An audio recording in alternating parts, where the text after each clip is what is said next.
Okay.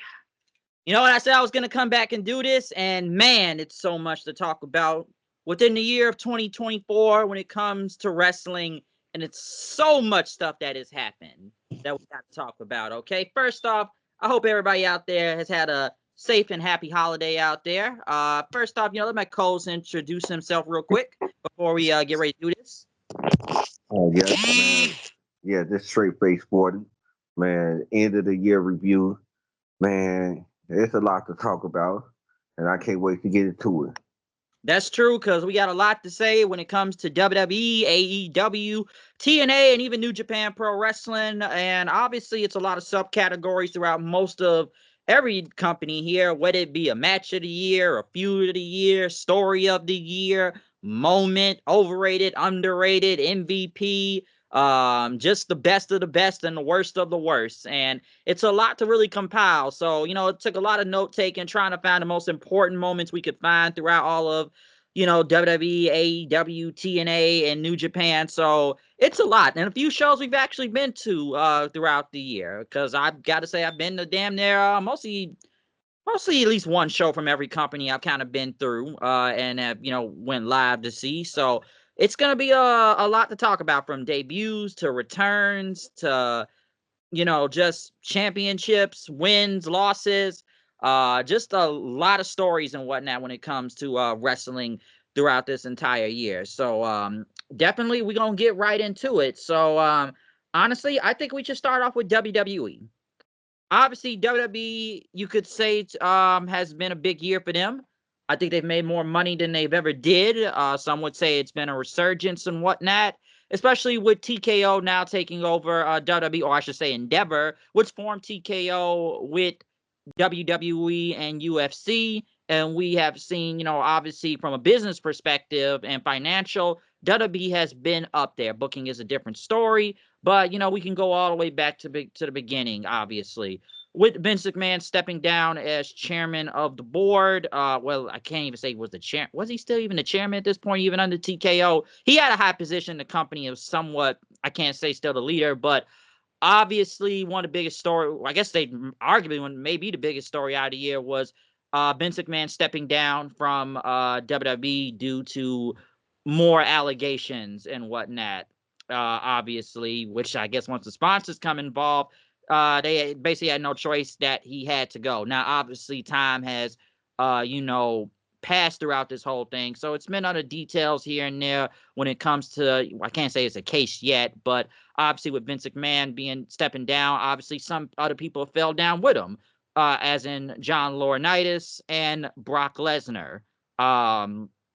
Because like I said, it's so much detail we can go from him and, this woman suing him, which I've even said before in the past that we don't know what happened. Some say just shouldn't even seen the light of day, with people crapping on each other's heads and whatnot, and alleged threesomes and alleged assault, if that's even true. And that some say has to be proven in court. But you know basically, especially after this whole Netflix deal came out, because let's remember at the beginning of the year also, which we'll see in a week, WWE will be moving to Netflix, not on USA anymore. Obviously, I believe it's like over $1 billion they've got into this, but as soon as that happened, all these allegations start coming out, and like I said, Vince end up leaving the company after that.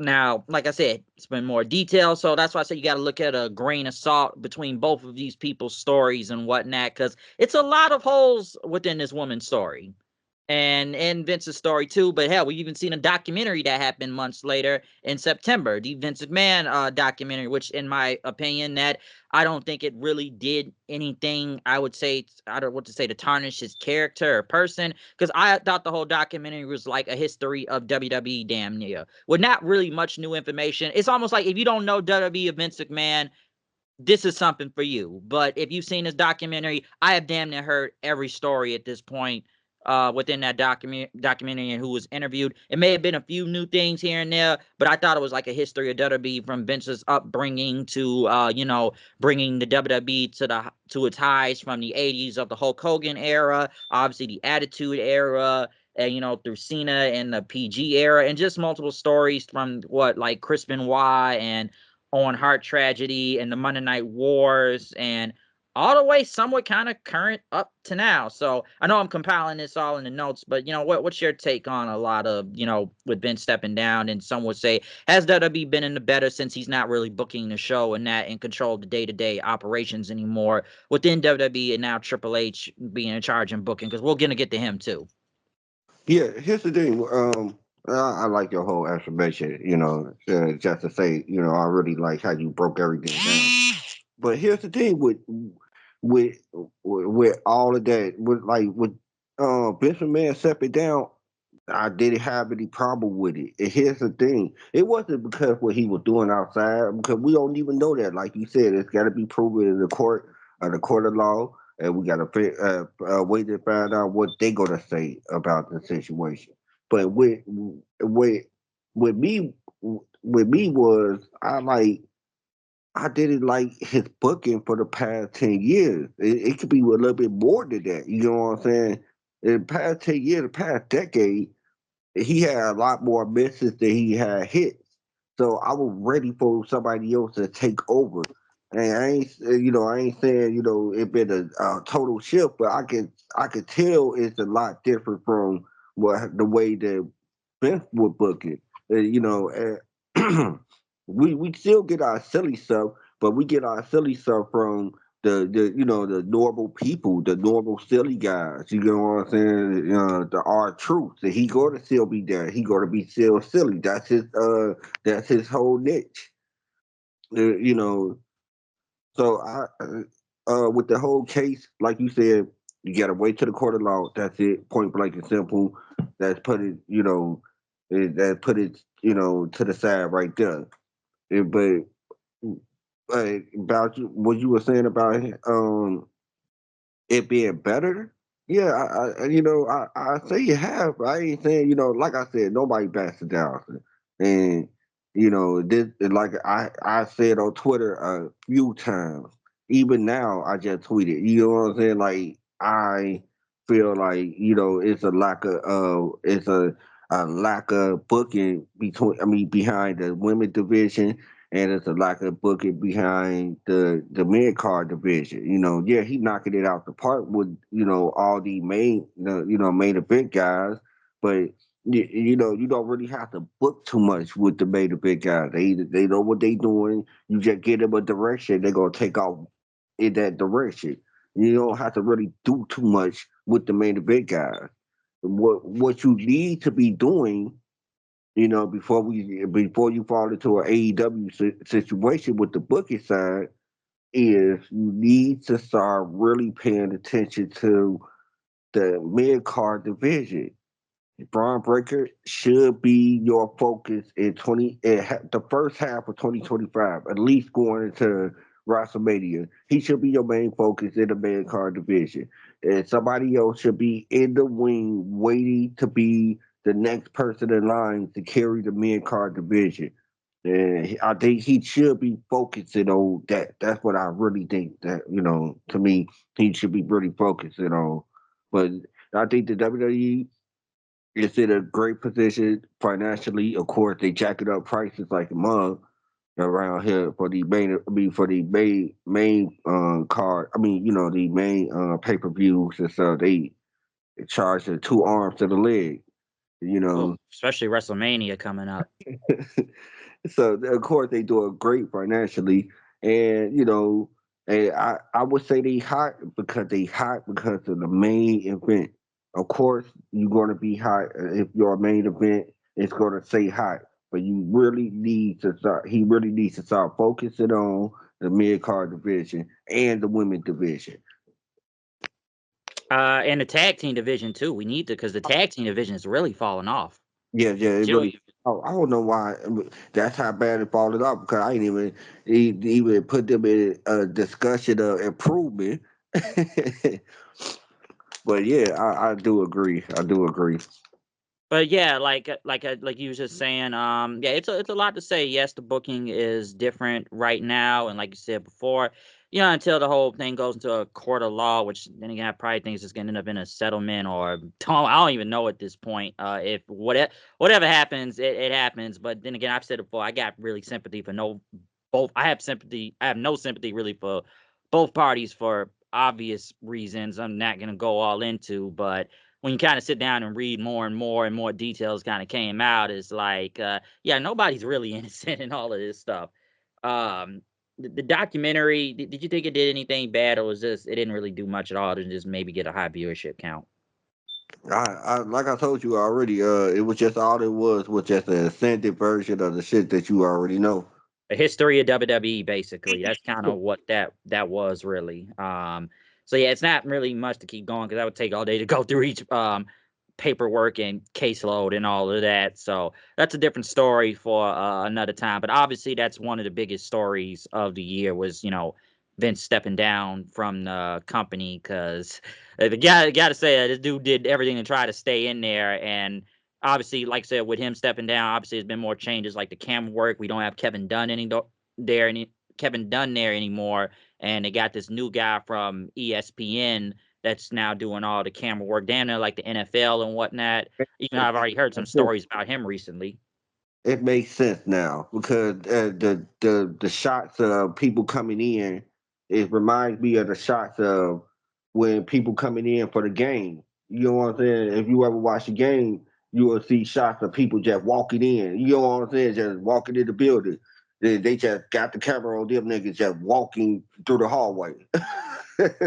You know what I'm saying? Oh man, this guy right here, LeBron James, he scored. Woo woo! Where he just walking through the hallway. You know what I'm saying? Just like how Joe Tessitore will do the Jay Uso. Oh, Jay Uso just came in the building today. He last week he just won a match. Woo woo woo. Woo. And he'll break it down like he was talking like how he would be talking on college football or something. It's like that's how it makes sense now. Dude for ESPN. That's Okay, They've okay. really they've really been trying to be more sports oriented. When you see a lot of stuff from the logos and, like I said, the camera work and, like I said, people entering the building and whatnot. Just arriving and stuff. So it's been like I said, it's been at least a little bit more sports oriented. Given, especially like I said, this guy from ESPN that they hired that replaced Kevin Dunn now since Kevin Dunn had stepped down from the company too. So, well, retired because he'd been there for the longest time. But I figured he was going to be gone anyways once Vince stepped down. So, like I said, the camera work has really changed, very professional, almost like the NFL and whatnot.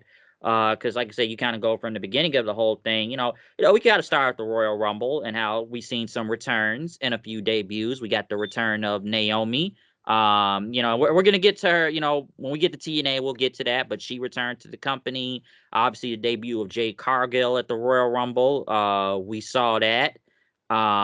We've also obviously we've had The Rock back for a minute now too. So and I'm trying to compile as much as I can, but with the Royal Rumble, I know it's been a lot of obviously people talk about the story of the finish the story. That's one of the biggest things we can count out of the year with WWE. Cody Rhodes finishing his story after winning the Royal Rumble 2 years in a row. I know it's been said that he wasn't even supposed to point at Roman apparently, but plans had changed then because, if we saw because remember when Cody Rhodes won the Royal Rumble, he wasn't even going to face Roman. The Rock came out and it was going to be Rock versus Roman, and that pissed off the fans so much that it had to be Cody, which I said it before. It made no sense. If Cody Rhodes won the Royal Rumble, why would he just give his shot away to The Rock for it? It made no sense. Now, if Cody didn't win the Royal Rumble, that'd be a different story. But he won. He can choose whatever champion, but apparently, he wasn't even supposed to point at Roman to begin with. And then all the plans changed, which, come on, it had to, because, hey, I wanted to see Rock versus Roman. Don't get me wrong. I want to see it. But this is Cody Rhodes' time. Oh yeah. Yeah. I made a few notes with the debuts and stuff, and I picked like one debut that really knocked me out. Knocked my socks out, and it was Jacob Fatu. Yep, and we were at that SmackDown. Like I went with I know you were there, and I was there with my other friend, my friend Isaiah. We went to that SmackDown. That's probably one of the biggest debuts out of the year within WWE is Jacob Fatu, arguably And, the biggest one. and I picked that one as the biggest debut. The returns, I love all the returns, man. The return of the Rock. You know what I'm saying? No matter what anybody's got to say about him, man, he gonna still rock the whole place. So that you hear it's your smell. And so it's like he's still over. He gonna still be over. No matter what. And I But got go ahead. oh yeah, with Jade Cargill, I really liked her debut. I really like how they been booking her. You know what I'm saying? It's still a powerhouse. Nobody just whooping her ass like that until she has to get taken off for the storyline. But I really like how they been booking Jade Cargill, and she been to me she been progressing. It ain't like she gonna be a 5-star match person anyway. She not built for that. She is not going to do that ever. Not even in her 10th year being a wrestler. She is not built for a 5-star match. But Yeah, it's a lot to say about a lot of these debuts and returns because just kind of focusing on that first with the debuts and returns. Like you said, Jacob Fatu has probably been one of the biggest debuts of him coming into WWE, and we've had a lot of other debuts too, like the Motor City Machine Guns, which I'm glad to see them here. yeah, I am. I hate their music because one thing we can kind of say was one of the worst things out of WWE throughout the year is everybody's theme song because Def Rebel is horrible. And yeah, they may have a couple good ones, but a majority of the theme songs have been god awful. And some yeah, should have been kept around. Okay. Even Sheamus, when he came back, hey, I liked his last name switching in, to the it's a shame for fame, lobster head. They should have kept that. Naomi yeah, should have kept the old theme song. I wish the Guns actually had their TNA theme song, but I know they weren't gonna get it. But just to say, I've enjoyed the Guns, but I feel like, yeah, that like if people know who the Guns are, but it's kind of like I don't know, like the crowd's kind of falling off with them real fast though, to an extent. But once again, like I said, we talked about the tag team booking before, but we've seen NXT debuts, people with the draft being called up, people like Carmelo Hayes moving to the main roster, Ilya Dragunov, um, who else got called up? Lyra Valkyria, sure, Dijak, the minute they drafted him, he didn't even make it to the main roster because they let him go, which is yeah. still crazy to me. Whatever happened to Kiana James, by the way? I do not know. Good question. But nah, we've had a lot of debuts and people, because wow, it's been a lot of returns to the company too. I'm trying to think of who else returned throughout the year in WWE. mm, I don't think it was too many returns. True. I don't think it was too many, but we got a few, especially at the Royal Rumble. That was kind of most of them. And like I said, with Jade's time and WWE right now, like you said, the position they have her right now in the tag team, it works for her right now being in this because I still do believe that WWE still wants to prove that they could do a better job with her here than they did with AEW. Um, Already though, they proved it already. They just doing a hell of a lot better. Even if they even if they AEW gave her the TBS championship and had her on a winning streak, this still look better than what TNA. I mean, not TNA. AEW did. Real talk. And what AEW, WWE doing with her look a hell of a lot better than what AEW were doing. they've made her feel like a big deal. They have Yeah. made her feel like a big deal because one thing we can kind of say too. You talk about people jumping from AEW to WWE. We can't forget about NXT though. We've seen people like Ethan Page go to WWE, Sean Mm, Spears going back, Brian Pillman Jr. And they felt like a bigger deal over there than they did in AEW. Ethan Page became the champion. yeah. And So he's still in the main event picture. You know what I'm saying? Even if he not going for the title, he's still one of their main eventers down there already, and that was so crazy. How do you do it so in a way less time than AEW could have? that's true. like literally, like in a few weeks, they've made him feel like a bigger deal than what AEW did, which is kind of crazy. So they kind of like they got back at him because let's be honest, the last time Ethan Page was doing anything in AEW was what, being part of Dan Lambert's crew. Like Doing a that, podcast. Doing a podcast. that was the last thing he was that he was doing. So like I said, it's a lot of people from AEW that have jumped that kind of made their debuts in NXT and seem to be doing better now. And, one thing to reiterate back on, you said another return. I know you brought up with The Rock earlier, because one thing with The Rock is this. He had to change his shtick up. He couldn't keep coming out doing the same thing, be the face Rock, if you smell what everything's cooking, doing your jokes out there. He had to be a different Rock. And that's when we formed the Final Boss Rock. And it's probably been one of the most entertaining things on WWE throughout the entire year. Just saying the most craziest stuff you can think of being part of the bloodline. Because, come on, go back to SmackDown. Why don't you go smoke some more crack, Cracky? Yeah. Yeah. Man, some of the stuff that he was saying on that episode was just crazy. It was just, man, it just felt like the old Rock again. You know what I'm saying? It felt like the Rock that would just be tearing people down in the crowd back in '03. And it's like, man, that felt similar. It had a similar vibe, but it was like next level of that '03 Rock. It was like a evolved form of that '03 Rock. A little bit of attitude there in there, too, because we've seen Rock beat the hell out of Cody Rhodes on Raw in Chicago. Mama Rhodes, look at you now, boy. Look at you now. Look at you now, boy. Look at you.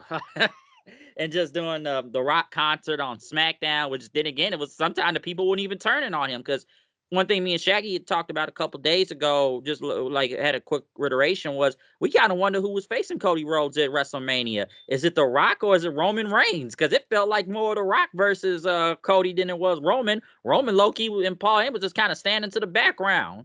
Everybody said Rock was low-key little bro and Roman out there. Yeah, but that was gonna happen.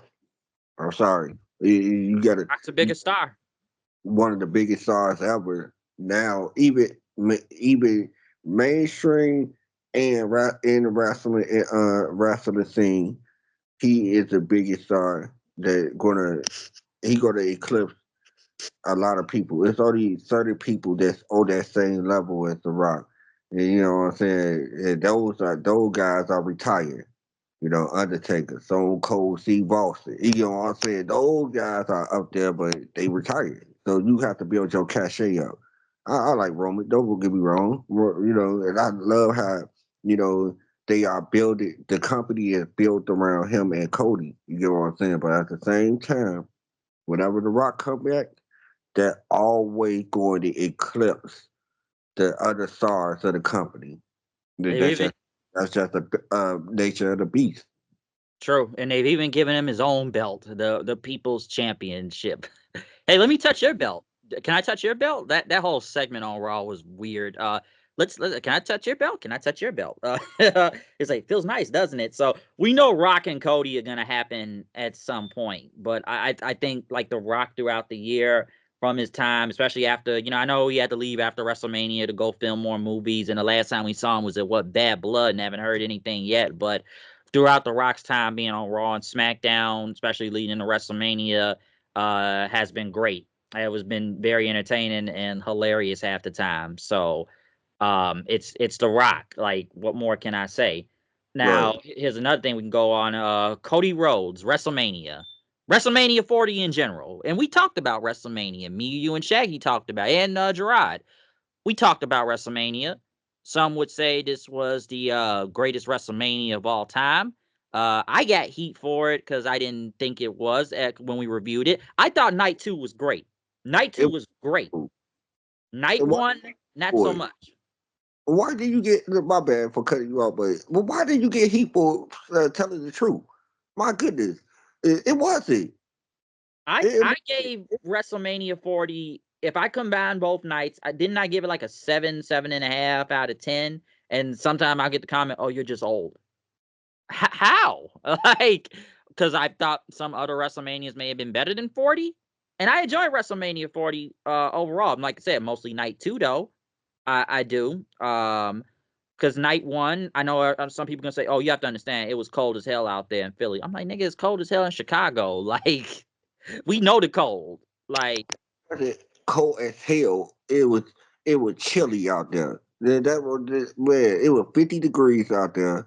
It wasn't like it was cold as hell. It was chilly, and so I can't give them that. The only person who I give a pass to was that girl Becky Lynch. She was literally fucked up. You know what I'm saying? And she came out there and she didn't give it 100%, but she gave it her all.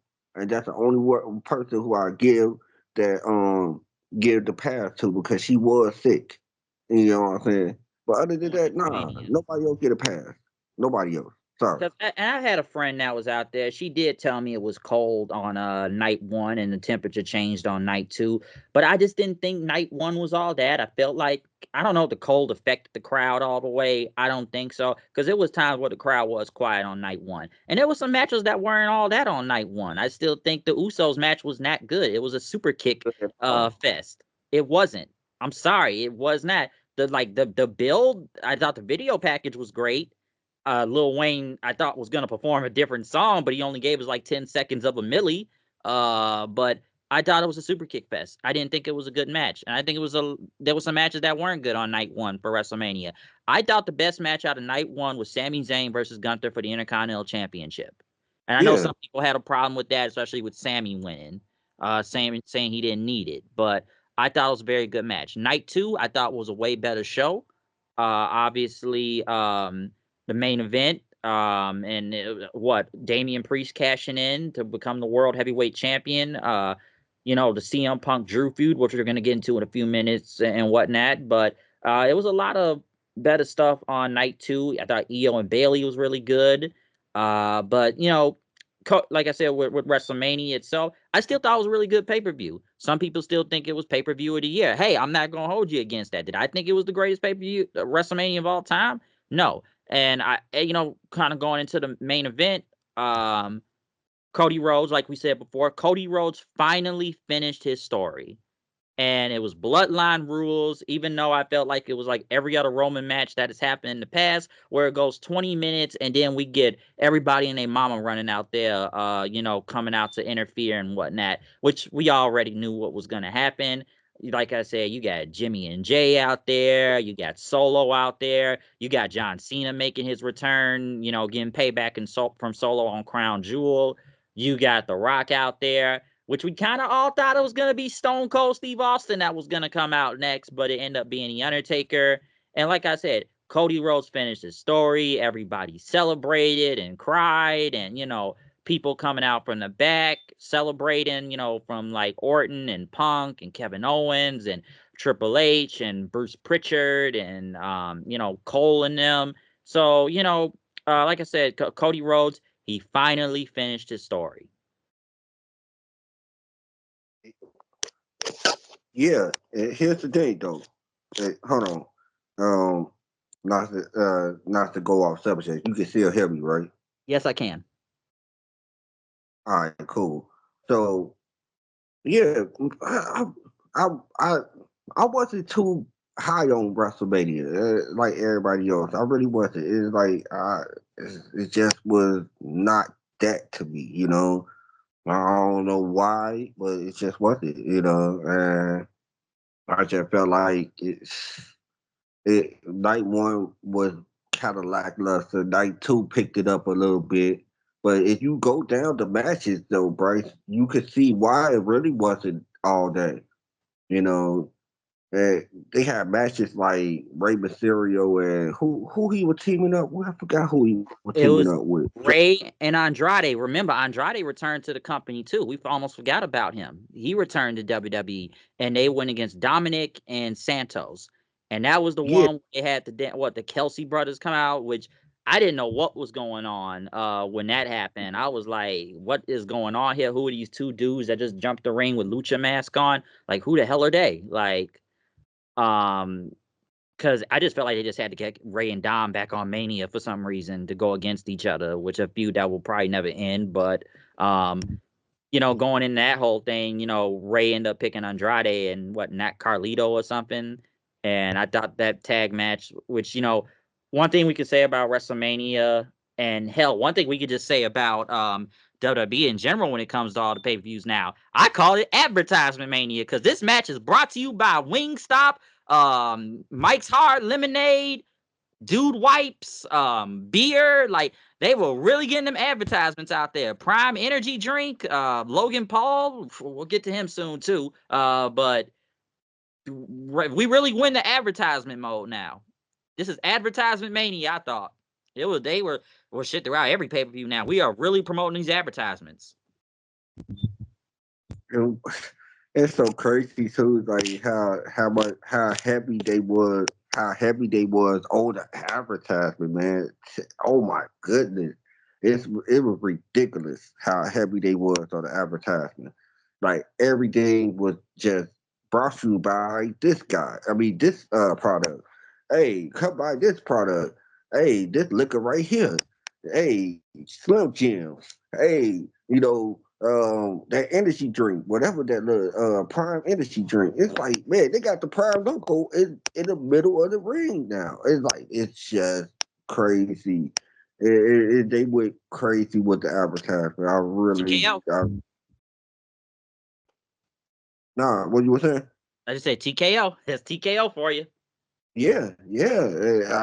I'm looking like, well, we're not going to see the end of it because they're gonna need more advertisement for Netflix. You know what I'm saying? So yeah, we're not going to see the end of it. Oh, we haven't seen the end of it. And one other positive thing I guess we could say about WWE, which they have really upped their game on, is international shows. We talked about jacked up ticket prices, and I'm sure they've been really out of prices up everywhere. But what about all these international shows, especially how hot the crowds have been, whether it be in France or Germany or Australia? We have seen them go to multiple countries throughout the year, that most of these shows be coming on in the middle of the afternoon on a Saturday most of the time, or really early in the morning, whether it be the Elimination Chamber, Bash at Berlin, Backlash in France. Who else has, what other country? Obviously Saudi Arabia and whatnot. Who else has had a different country show? Because it's been a lot of these shows that have been in different countries, but obviously the crowd has been very hyped, because let's remember, they don't get WWE as much as they do, like we do all the time. And we've seen how the crowds are very loud over there, because there have been some matches that have been party shows. Like, if it was in America, nobody would really care to an extent. But in a different country, we've had people sing people's theme songs, like Randy Orton and Cody Rhodes. Because, man, let's talk about like Backlash and how hyped that crowd was. Would have been Jey Uso coming out or AJ Styles. Crowd went ballistic for literally almost everybody, especially with these international shows. um, the international shows, man, the international crowds let you know like how much they love the WWE. Man, when they come to their town, they can't wait. They sell out the building. They really be into it. It kind of made the American crowd step up their game a little bit, because they felt like, man, we get it showing up by the international guys who share their lungs out for these guys.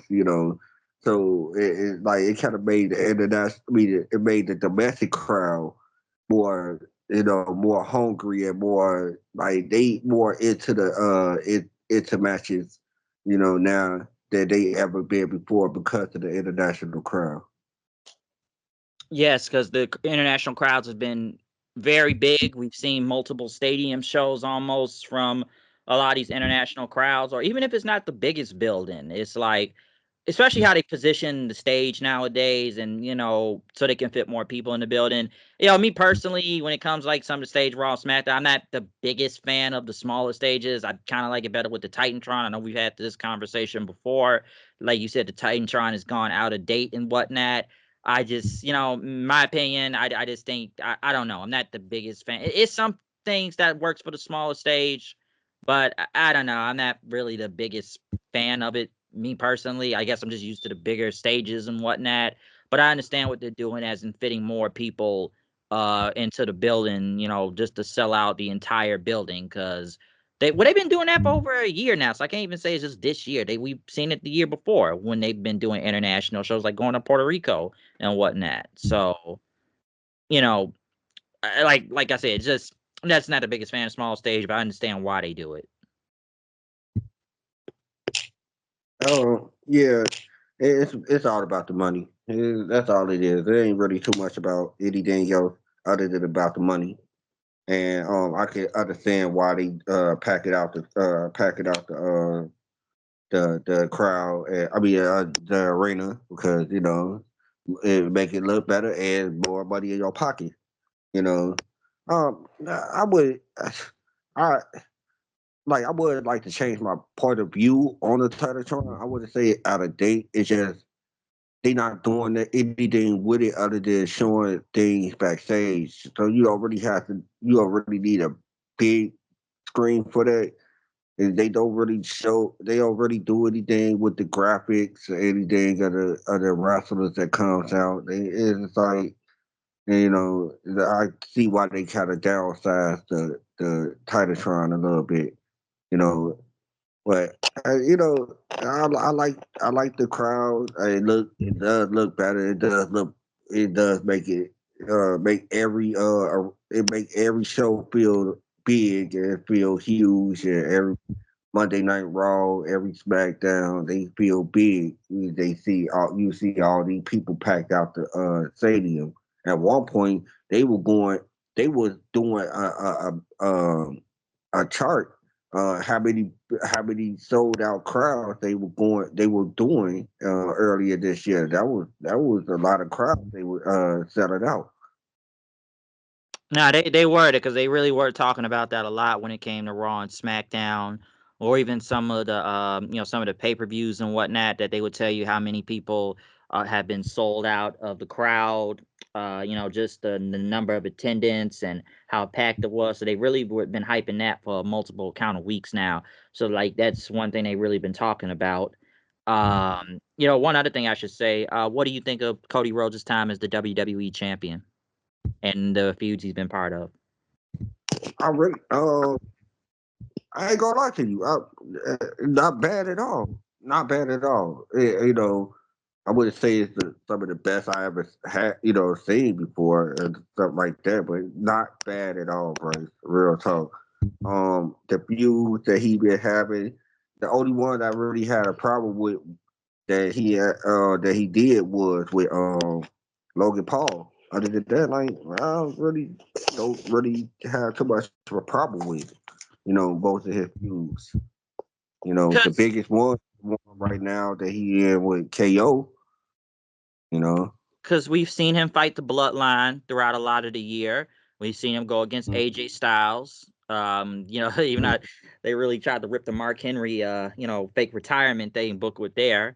But no, Cody Rhodes' time, he's a great face champion. I know some people feel like it's not been the best and still want him to turn heel. I did think to a point when Roman came back, I still almost felt like Roman was more over than him. Like, it just kind of felt like that for some reason.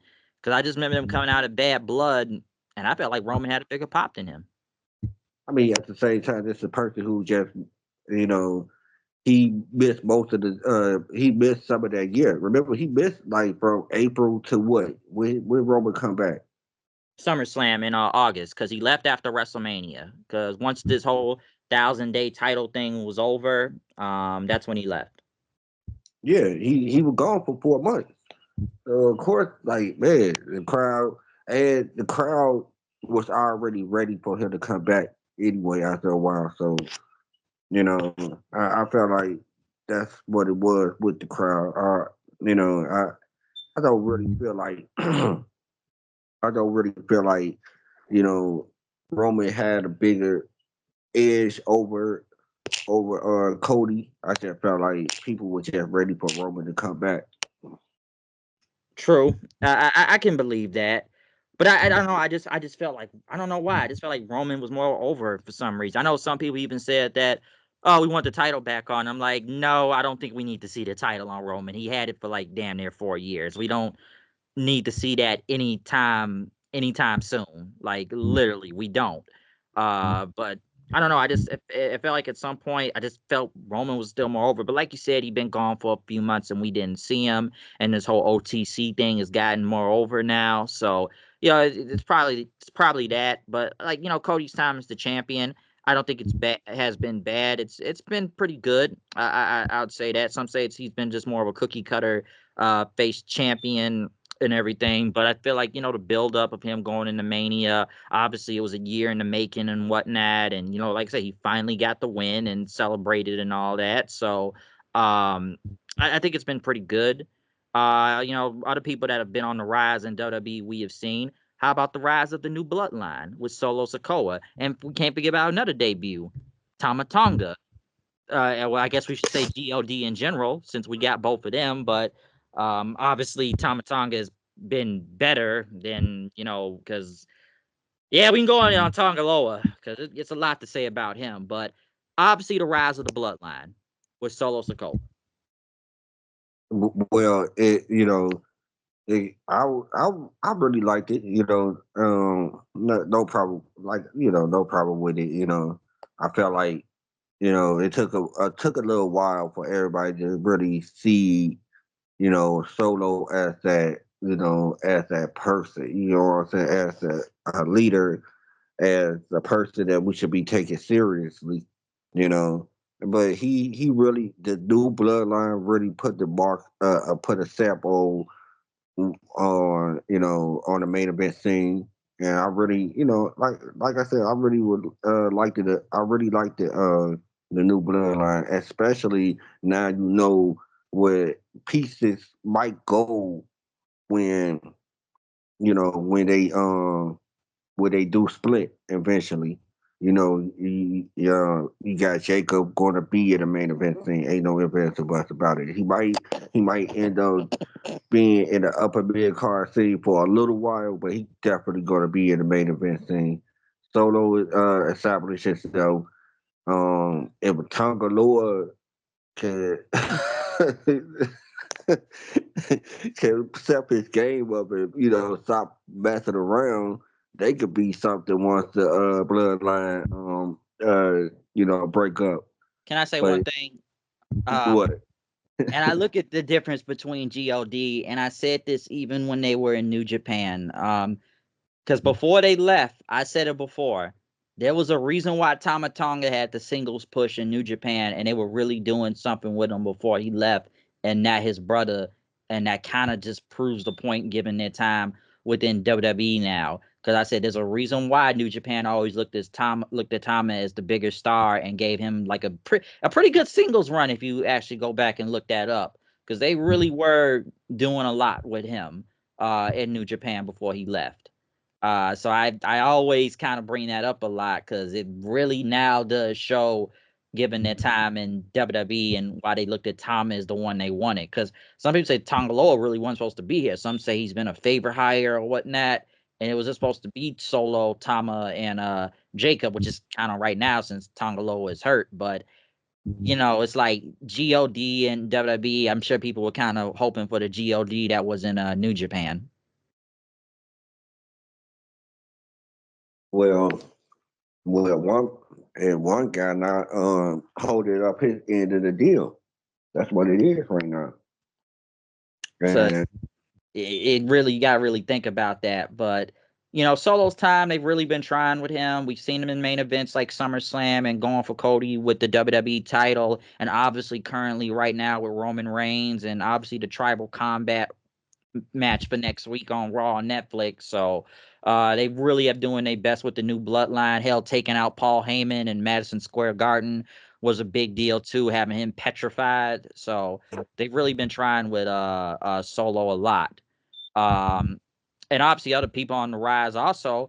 How about the singles push of I know it's been kind of for a second now, but Jey Uso finally becoming a champion this year. man, everybody go crazy for him. One of the most over guys in the WWE. Um, I can't wait till they really pull the trigger. I think they go actually pull the trigger on him one of these days to get him the world title because he deserves it. Real talk. He been doing his thing. The crowd still over. He still got the crowd still with him. They need to go ahead, strike while the iron hot. And he been a very good asset for them. Because, yes, he did win the Intercontinental title. He's one of the most over people in the company. Say what you want about his reign as the champion, because I did feel like he kind of had to win. He couldn't keep losing. Like, he's got to win at some point, or the people will stop believing. But, he finally became a singles champion. He's one of the most over people within the company and whatnot. So Jey Uso's definitely been on the rise, and hey, they probably will give him that world title picture someday. But he's got to be like one of the MVPs throughout the year within WWE is Jey Uso. And another one on the rise, we got to talk about Braun Breaker. Even though I don't feel like he should have lost at points in time, especially if you're building this guy like Goldberg damn near. I don't really think he should be taking he hasn't taken a lot of losses, but I was actually pleasantly surprised when Sami Zayn beat him clean, and even Jey Uso just to kind of get the title right back. I ain't feel like they was pushing him like Goldberg. I just felt like they was giving him a dominant aura, but the people that he was going to get could just let him run through them. You know, Jey Uso, you can't let him run through him like that. He one of the hottest guys in the company. Um, Sami Zayn, one of the top baby faces in the company. Man, the people that they did let him go through was lower mid card guys who he needed to just run through. But those Ricochet. guys, yeah, Ricochet, you know what I'm saying? But he could just run through, you know, Jey Uso and Sami Zayn. So I just felt like, they doing a good job with him. They doing a hell of a job with him. And to the point that they can't really book him as a heel because the crowd leveled that much. So he actually playing a tweener role. Yeah, I know some people tell me faces and heels don't exist anymore. Yeah, I don't really believe that. I do believe in tweeners. I know that's been there before, but people do still cheer Braun Breaker.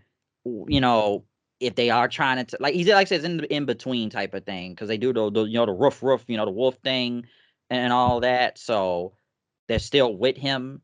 Like I said, it's one of the highlights on Raw. Obviously, we've seen the matches with him and Ilya, and just his speed is just crazy with the spears and all that. So like you said, it hasn't been bad. It just was pleasantly surprised. Like, and we talked about this back in Money in the Bank when he lost to Sammy. Like, you know, Sammy's still an established star. Obviously, we got to make the haluva kick look good. Like I remember Steven, we had talked about this. So, he's still in a good spot right now. I was just pleasantly surprised he was kind of losing. Not a lot, but it was just in general. I was just like clean. That's what got me about it. I was just surprised he lost to Sammy clean. That's what kind of got me. But like I said, right now he's been in a good position, like as Intercontinental Champion. So like I say, he had one of the best matches of Survivor Series with Sheamus and Ludwig. That was great. Yeah, that was a very good match. Very good match. And we gotta talk about your boy Big Damo there. Damian Priest is World Heavyweight Champion. Damien actually had a good year too. Man, he really elevated himself from just being Rhea's sidekick because he was playing Rhea's sidekick for a long time. And when he won the World Heavyweight Championship, and he kind of the crazy part about it, he did it. He did it. Do his ascension didn't happen when he was the world champion. Everything everything good happened to him after he dropped the title. Everybody really started really being behind him after a while. Like they started cheering him harder. And so, but when he was a champion, he was had a decent run, but it wasn't nothing to write home about. And I just felt like he been doing his thing. I think 2025 he gonna be a little bit better to handle the main event scene. If they want to put the title back on, they can. This time I think the second run will be better. But I think Damian Priest really did a thing this year. He's gotten more over as a face. I think, yeah, it's always, when you win the world title the first time, I know some say, it's the first time. So, sometimes the second time could be way better than the first one. But he's obviously gotten more over as a face, obviously with Judgment Day betraying him and Rhea and, them kind of being like the Terror Twins out there. And yeah, he lost to Gunther, but, we seen we've seen the matches he's had. It's been really good. So I think he's gotten more over as a face. I think his time as the world champion, it was pretty good. We've seen matches with him and Drew and Jey Uso throughout time and Finn. So it's getting there. So it could skyrocket more going into next year. I do feel that Priest can even be bigger because yes, he did drop the title to Gunther. Just kind of transition a little. But what about his time as still the world heavyweight champion? Gunther had a great year. It started out the year at the end. Started out the year as the longest reigning Intercontinental Champion. Then then ended the year with the World Heavyweight Championship. So that's really a a great start for him. And, we all knew that Gunther was slated to be uh, one of the best of the main roster once he got there. Now, once he got there, he is. I think Gunther is just going to keep elevating, elevating, elevating. He's going to be one of the biggest stars of the company. True, because like even right now, him as the world champion, whatever lies next for him. Like I said, I think it's been pretty good. Obviously, the match with Randy Orton back at Bash of Berlin, even though it did kind of go on a little long, it was what I was expecting it to be. I did, but it was like a couple points in time where it dragged a little. But I did enjoy the match overall with him and Orton. But obviously, him winning King of the Ring, like come on, especially after the Intercontinental title, they were gonna put him in that world title picture spot. So they already got him there. So it's been pretty good for him.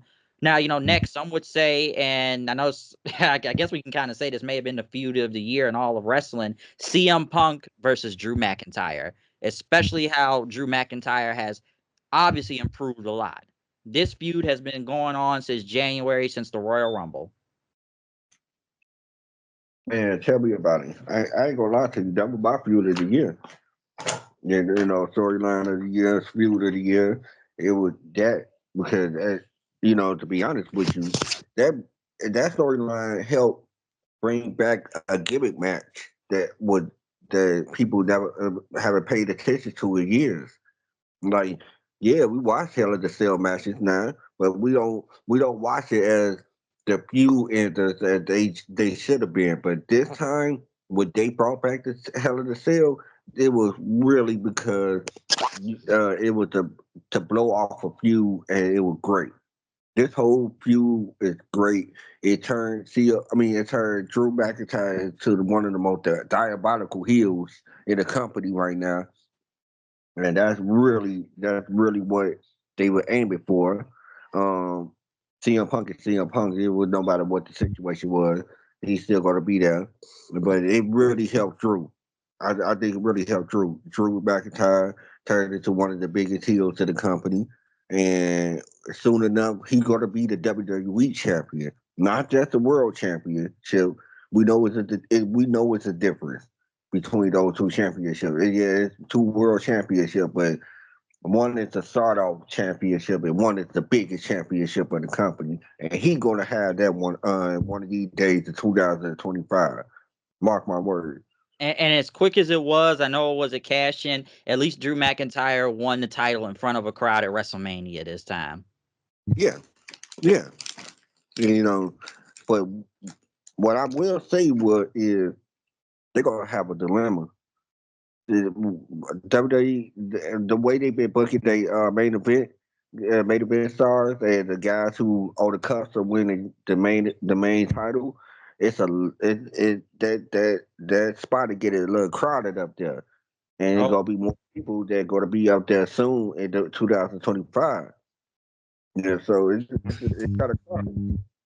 Like right now, you could say about the main event picture, and I believe like on Raw and SmackDown, it's a lot of names that are in the contention. So you got a good variety right now of people. Hell, anybody could win the Royal Rumble coming up soon. So it makes that, what if, it doesn't make it that predictable in a way. It's like, wow, who could really win the Royal Rumble and face for either the World Championship or the WWE title? You got a lot of varieties that run, and that's what makes the Royal Rumble great, where they have varieties like that, where you don't know who's going to win. Cause yeah, you don't know. Yeah, like you say, it could be Drew. Like, let's remember this feud been going on over a bracelet got over. A bracelet about CM Punk's dog got over and his Yeah. wife. Like crazy, am I right? Yeah, that's how good the feud was with some inanimate object that we don't even see anymore now, but it got over. I Even really, sold some merch. yeah. Sold some merch too. So yeah, like that's like you said, it's got to be like feud of the like I said, feud of the year with Punk and Drew. Man, it's one of the biggest feuds of the year. So like it's been great between both of them, and especially Drew just being like you said, being a great diabolical heel and has really helped him in general, like one of the most improved people within WWE that has helped a lot. So you really got to put that up there. One other thing, we got to go into especially the booking of the women. Well, Raw really. If you're not Rhea Ripley, then well, yeah, it's a lot to say about that. You are nothing, basically. I'm telling you, it was hard for me to figure out who could get the women of the. I mean, it wasn't hard. It was just shit. I just give it to Rhea Ripley and nobody else. Nobody else to be like the runner up. There was no runner up. To be honest with you, like I like Liv Morgan run, but Liv Morgan run is due to Rhea Ripley. As soon as he dropped his title, going back to Liv Morgan. I promise you that. That's just not trying to be a mean spirited person towards Liv Morgan, but Liv Morgan is going back to be a Liv Morgan after the title run. I'm just sorry to say that, and Rhea Ripley is just alone on the top right now because how she been booked. She been booked so dominant that you can't let her lose a match clean. That's how dominant she been. Because I'll admit, Liv has gotten more over from a gimmick character standpoint, especially with Dominic along with her and whatnot. And let's remember, she did beat Becky for the title. Because let's remember, Rhea had to give up the title due to injury. Okay, she was gone for a minute, and Becky became the champion, and Liv won.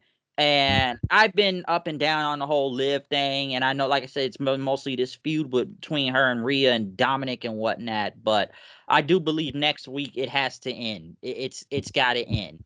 I do believe Rhea will get the title back, but they've been the most main thing with the women on Raw because who else kind of really matter like that on Raw right now when it comes to the women? Just those two, especially Rhea. Yeah.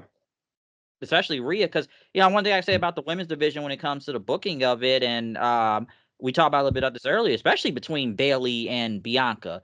It started off good with Bayley when she won the Royal Rumble and the whole damage control betrayal thing, a little bit comparable to like Batista and Triple H, but it's like kind of after that, it's like nobody cared about the story, and it just like it kind of really fell off with Bayley. They had a good match at WrestleMania with her and EO. Well, yeah, we can go into EO's title reign, how it wasn't really nothing much either. And same thing for Bayley too.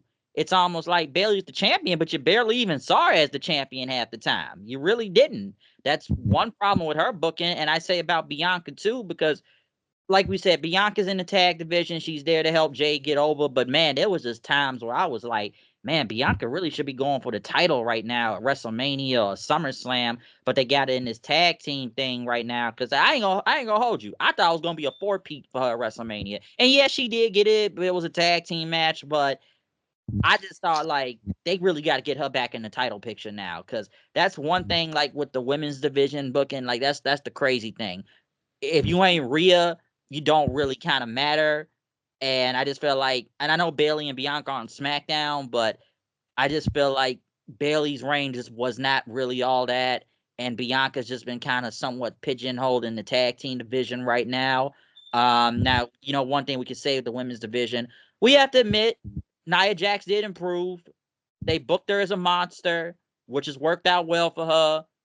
Being the queen of the ring and all that, winning the title at SummerSlam. But I feel like this has gone on long enough at this point. It has. It's gone on. Like, I gave the Fridge credit. I did. And she didn't hurt anybody too. Now, you could say some matches ain't been all that, like some of them against Bayley or War Games in general, but gotta admit she did improve. I mean, yeah, she improved. Don't get me wrong. The matches are still terrible to me. Like, don't get me wrong. Like, it's one of those type of situations that I'm not saying that she's bad or anything, and it's just saying that she's not really. She's okay, and she can have okay matches to horrible matches. That's the range that she in. It's from okay matches to horrible matches, but she not hurting anybody, and that's about it. That's all I can really good to say about it. Is she not hurting anybody? She should never do a Hurricane Rana again. Remember that Bad Blood where her and Bayley tried to do that? Yeah, that was bad. That was bad. But yeah, I'm like I said, I know she's the champion right now, but I'm low key waiting on I don't know. I just want Bianca to beat her for the title already. I know they waiting on Tiffany, which that we can say that's another one that has been risen up really really fast, and being the Money in the Bank winner right now. So we're still kind of waiting on that cash in, but yeah, I'm just kind of waiting on Bianca to win, just beat her for some reason. Yeah, I feel you on that. So yeah, like when it comes to like the booking of the women, sometimes it's really weird. I don't think it's been the best, obviously, um, to some extent, other than a couple people. And I know we got new mid card titles. Chelsea Green, got to admit, she's been very entertaining throughout the year, so it's helped her a lot. I wasn't surprised when she won the U.S. title. I knew she was going to win from the get go. Yeah, I wasn't surprised about it. I was never surprised about it. I just was like looking at it like, you can give her the title, but like I said before we started the review, was it's going to have to be it's not going to really feel like a viable title until it's out for her. True, because like right now it's SmackDown in the women's division. You got people. It's just they have been booked well. Like I said with Bayley already. We already talked about that.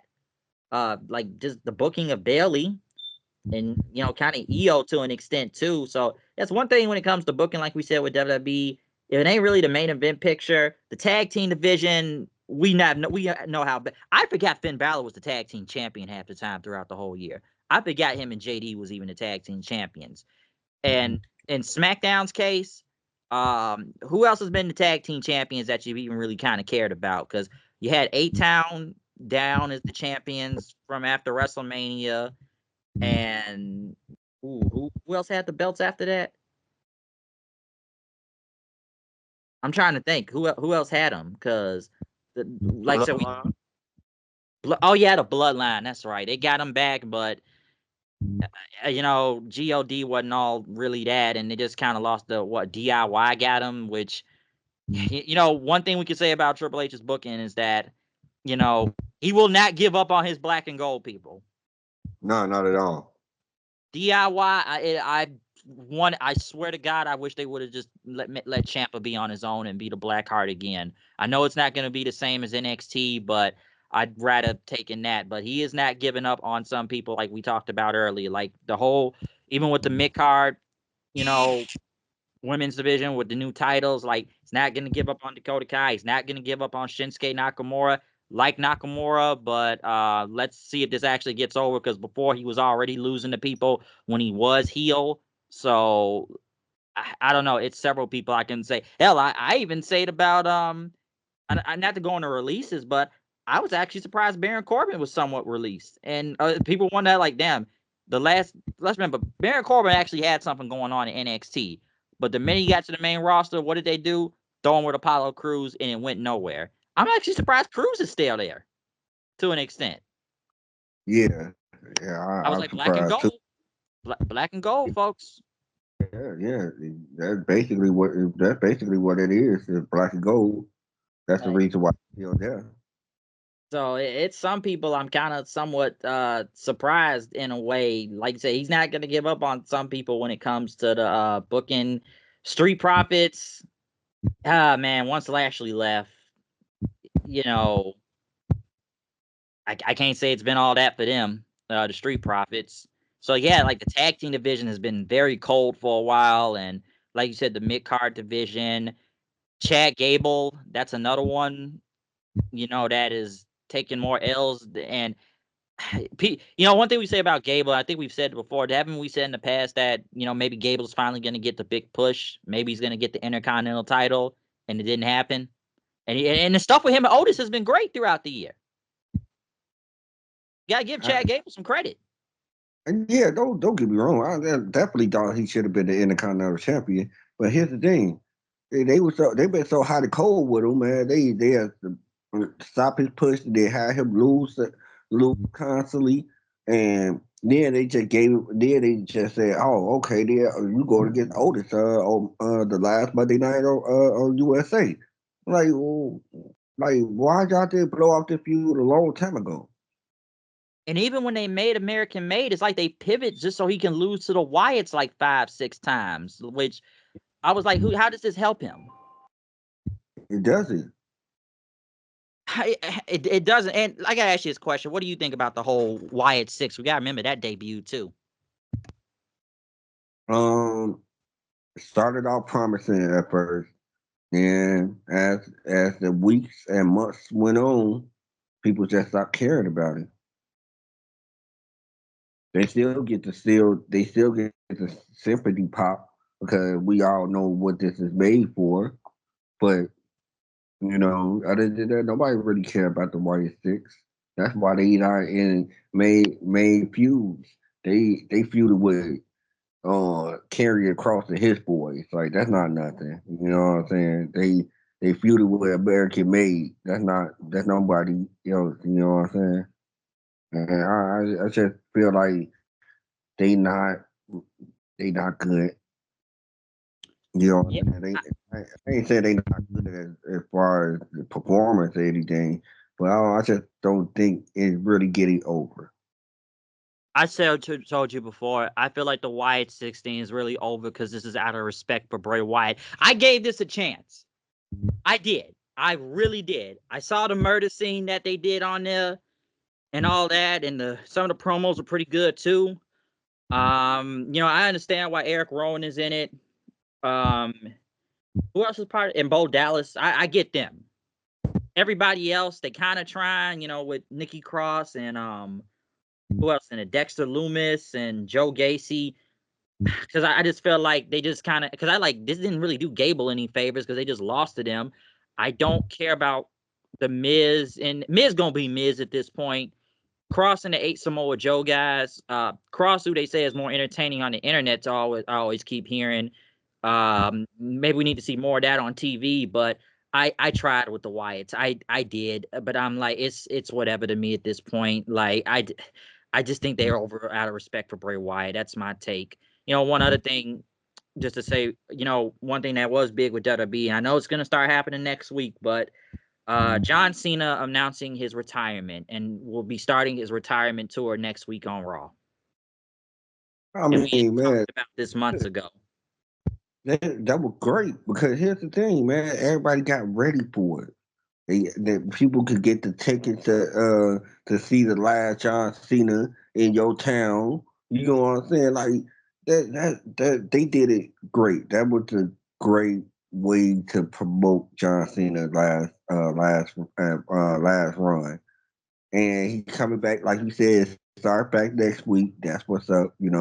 John Cena, one of those guys that I always go to have that nostalgia for because you know And you watch that man rise from ruthless aggression to, the biggest star of the company. So it's like, it always gonna have that nostalgia thing for it because you saw from the beginning.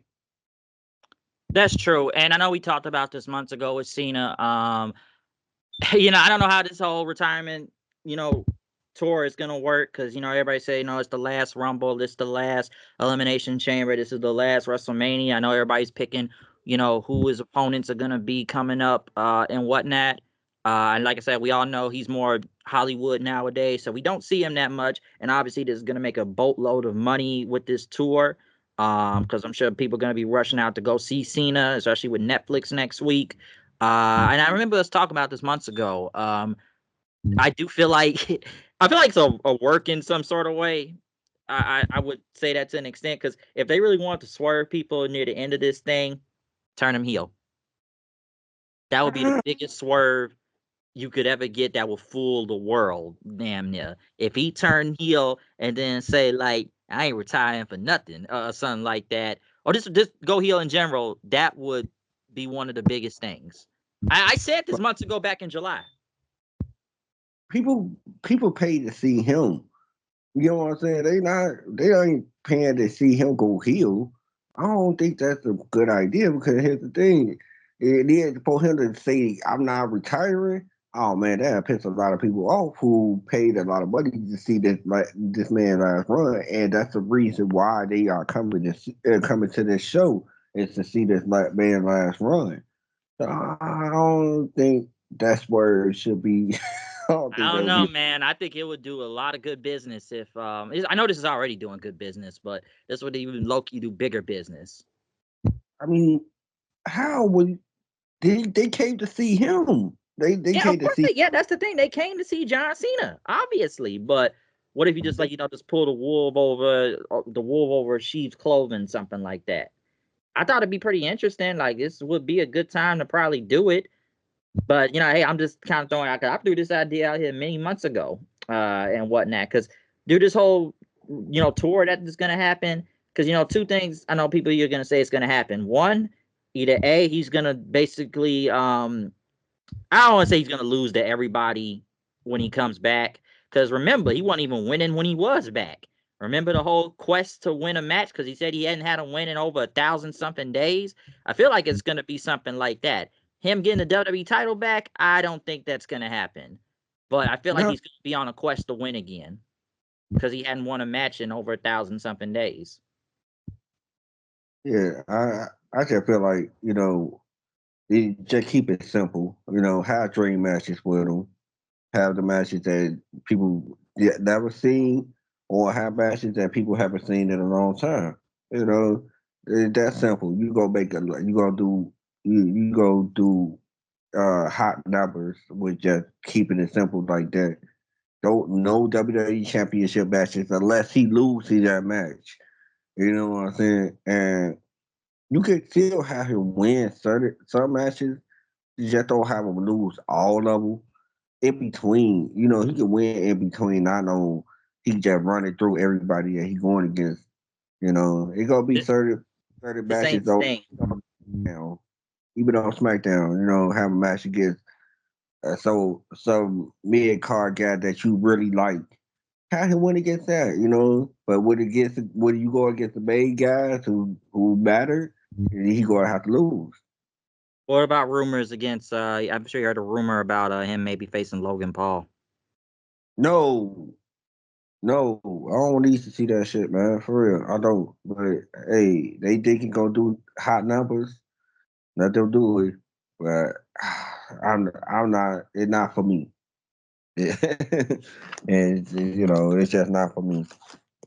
Yeah, I didn't even want to see Logan and Cody, honestly. I thought it was a good match, but I just didn't care. I just didn't. I didn't like, and even with Logan Paul.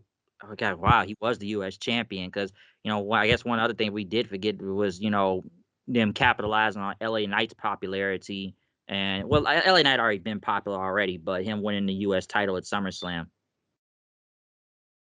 That was good. It was no doubt about it that they wanted him to win against Logan Paul at SummerSlam. He would not. Hey, I swear they probably would have rioted. If Logan Paul would have came out with the champion, they like, oh nah, damn it, he would have rioted. And this But was Logan's hometown. they would have rioted against him. That's so crazy. They were like, man, ain't Cleveland his hometown? But they wanted LA Knight to win, no matter what their situation was. They better have walked out SummerSlam with LA Knight being the U.S. champion. But LA Knight, man, tell me about a person who that's why I still mess with LA Knight, man. I know a lot of people be like, man, he ain't really that good in the ring and all that stuff. It's a lot of people that be shitting on his matches and stuff like that. But at the same time, I feel like, man, he should be commended because he was about to be dead to rights, bro, with that model gimmick, bro. He was about to be dead to rights. Like, no, man, you can't tell me another person other than Drew McIntyre. He has to leave the company for that, to become. But you can't tell me another person who got a bad gimmick and still got past that bad gimmick and still got over at the end. And like LA Knight should be commended for that. I really, really think so.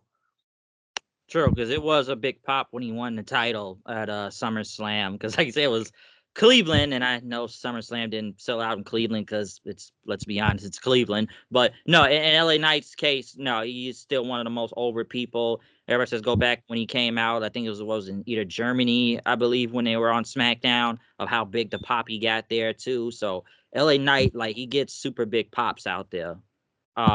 Especially from his time as the U.S. champion, or just him in general. So that has helped him. You got to put him as one of the top people that has been really over in WWE. Also next to Jey Uso, like, they're probably one of the most over people when they come out there. So it really helps for them.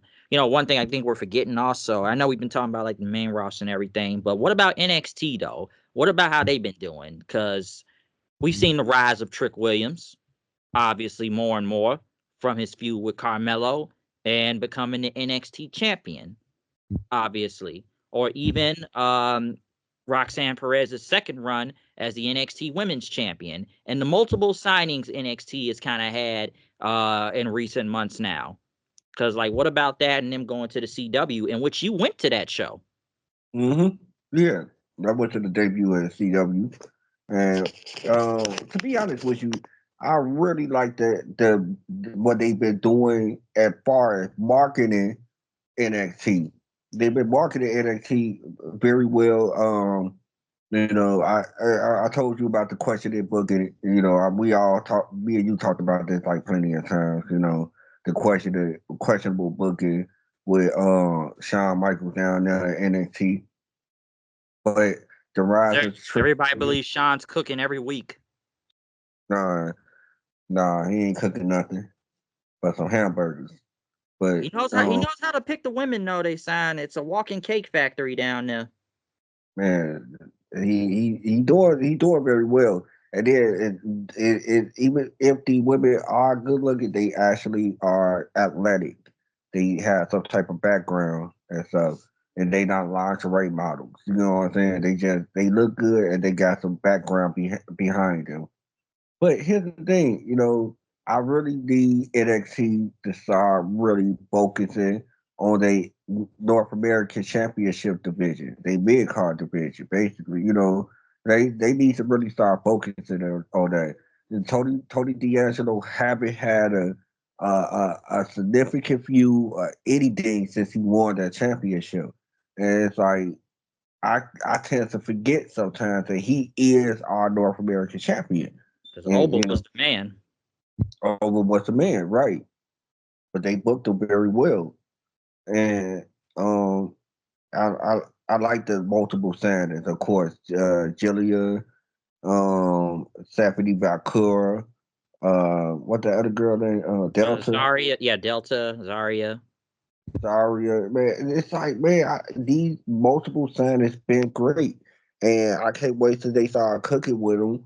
So 2025 because that's what most of these signings are going to really be stepping up. They go one of them going to be end up going to be the women's champion. I don't know who's going to do it first, but they are going. One of them going to be the women's champion. They probably gonna take turns throughout the year. That's how good they are. You know, Because, you talk about the women. What do you think about Roxanne's second run as the champion? You could probably say one of the MVPs of the women's division in NXT for the matches she has put on. most definitely, most definitely. She doing a great job with this heel run, which I didn't think it was gonna be this good.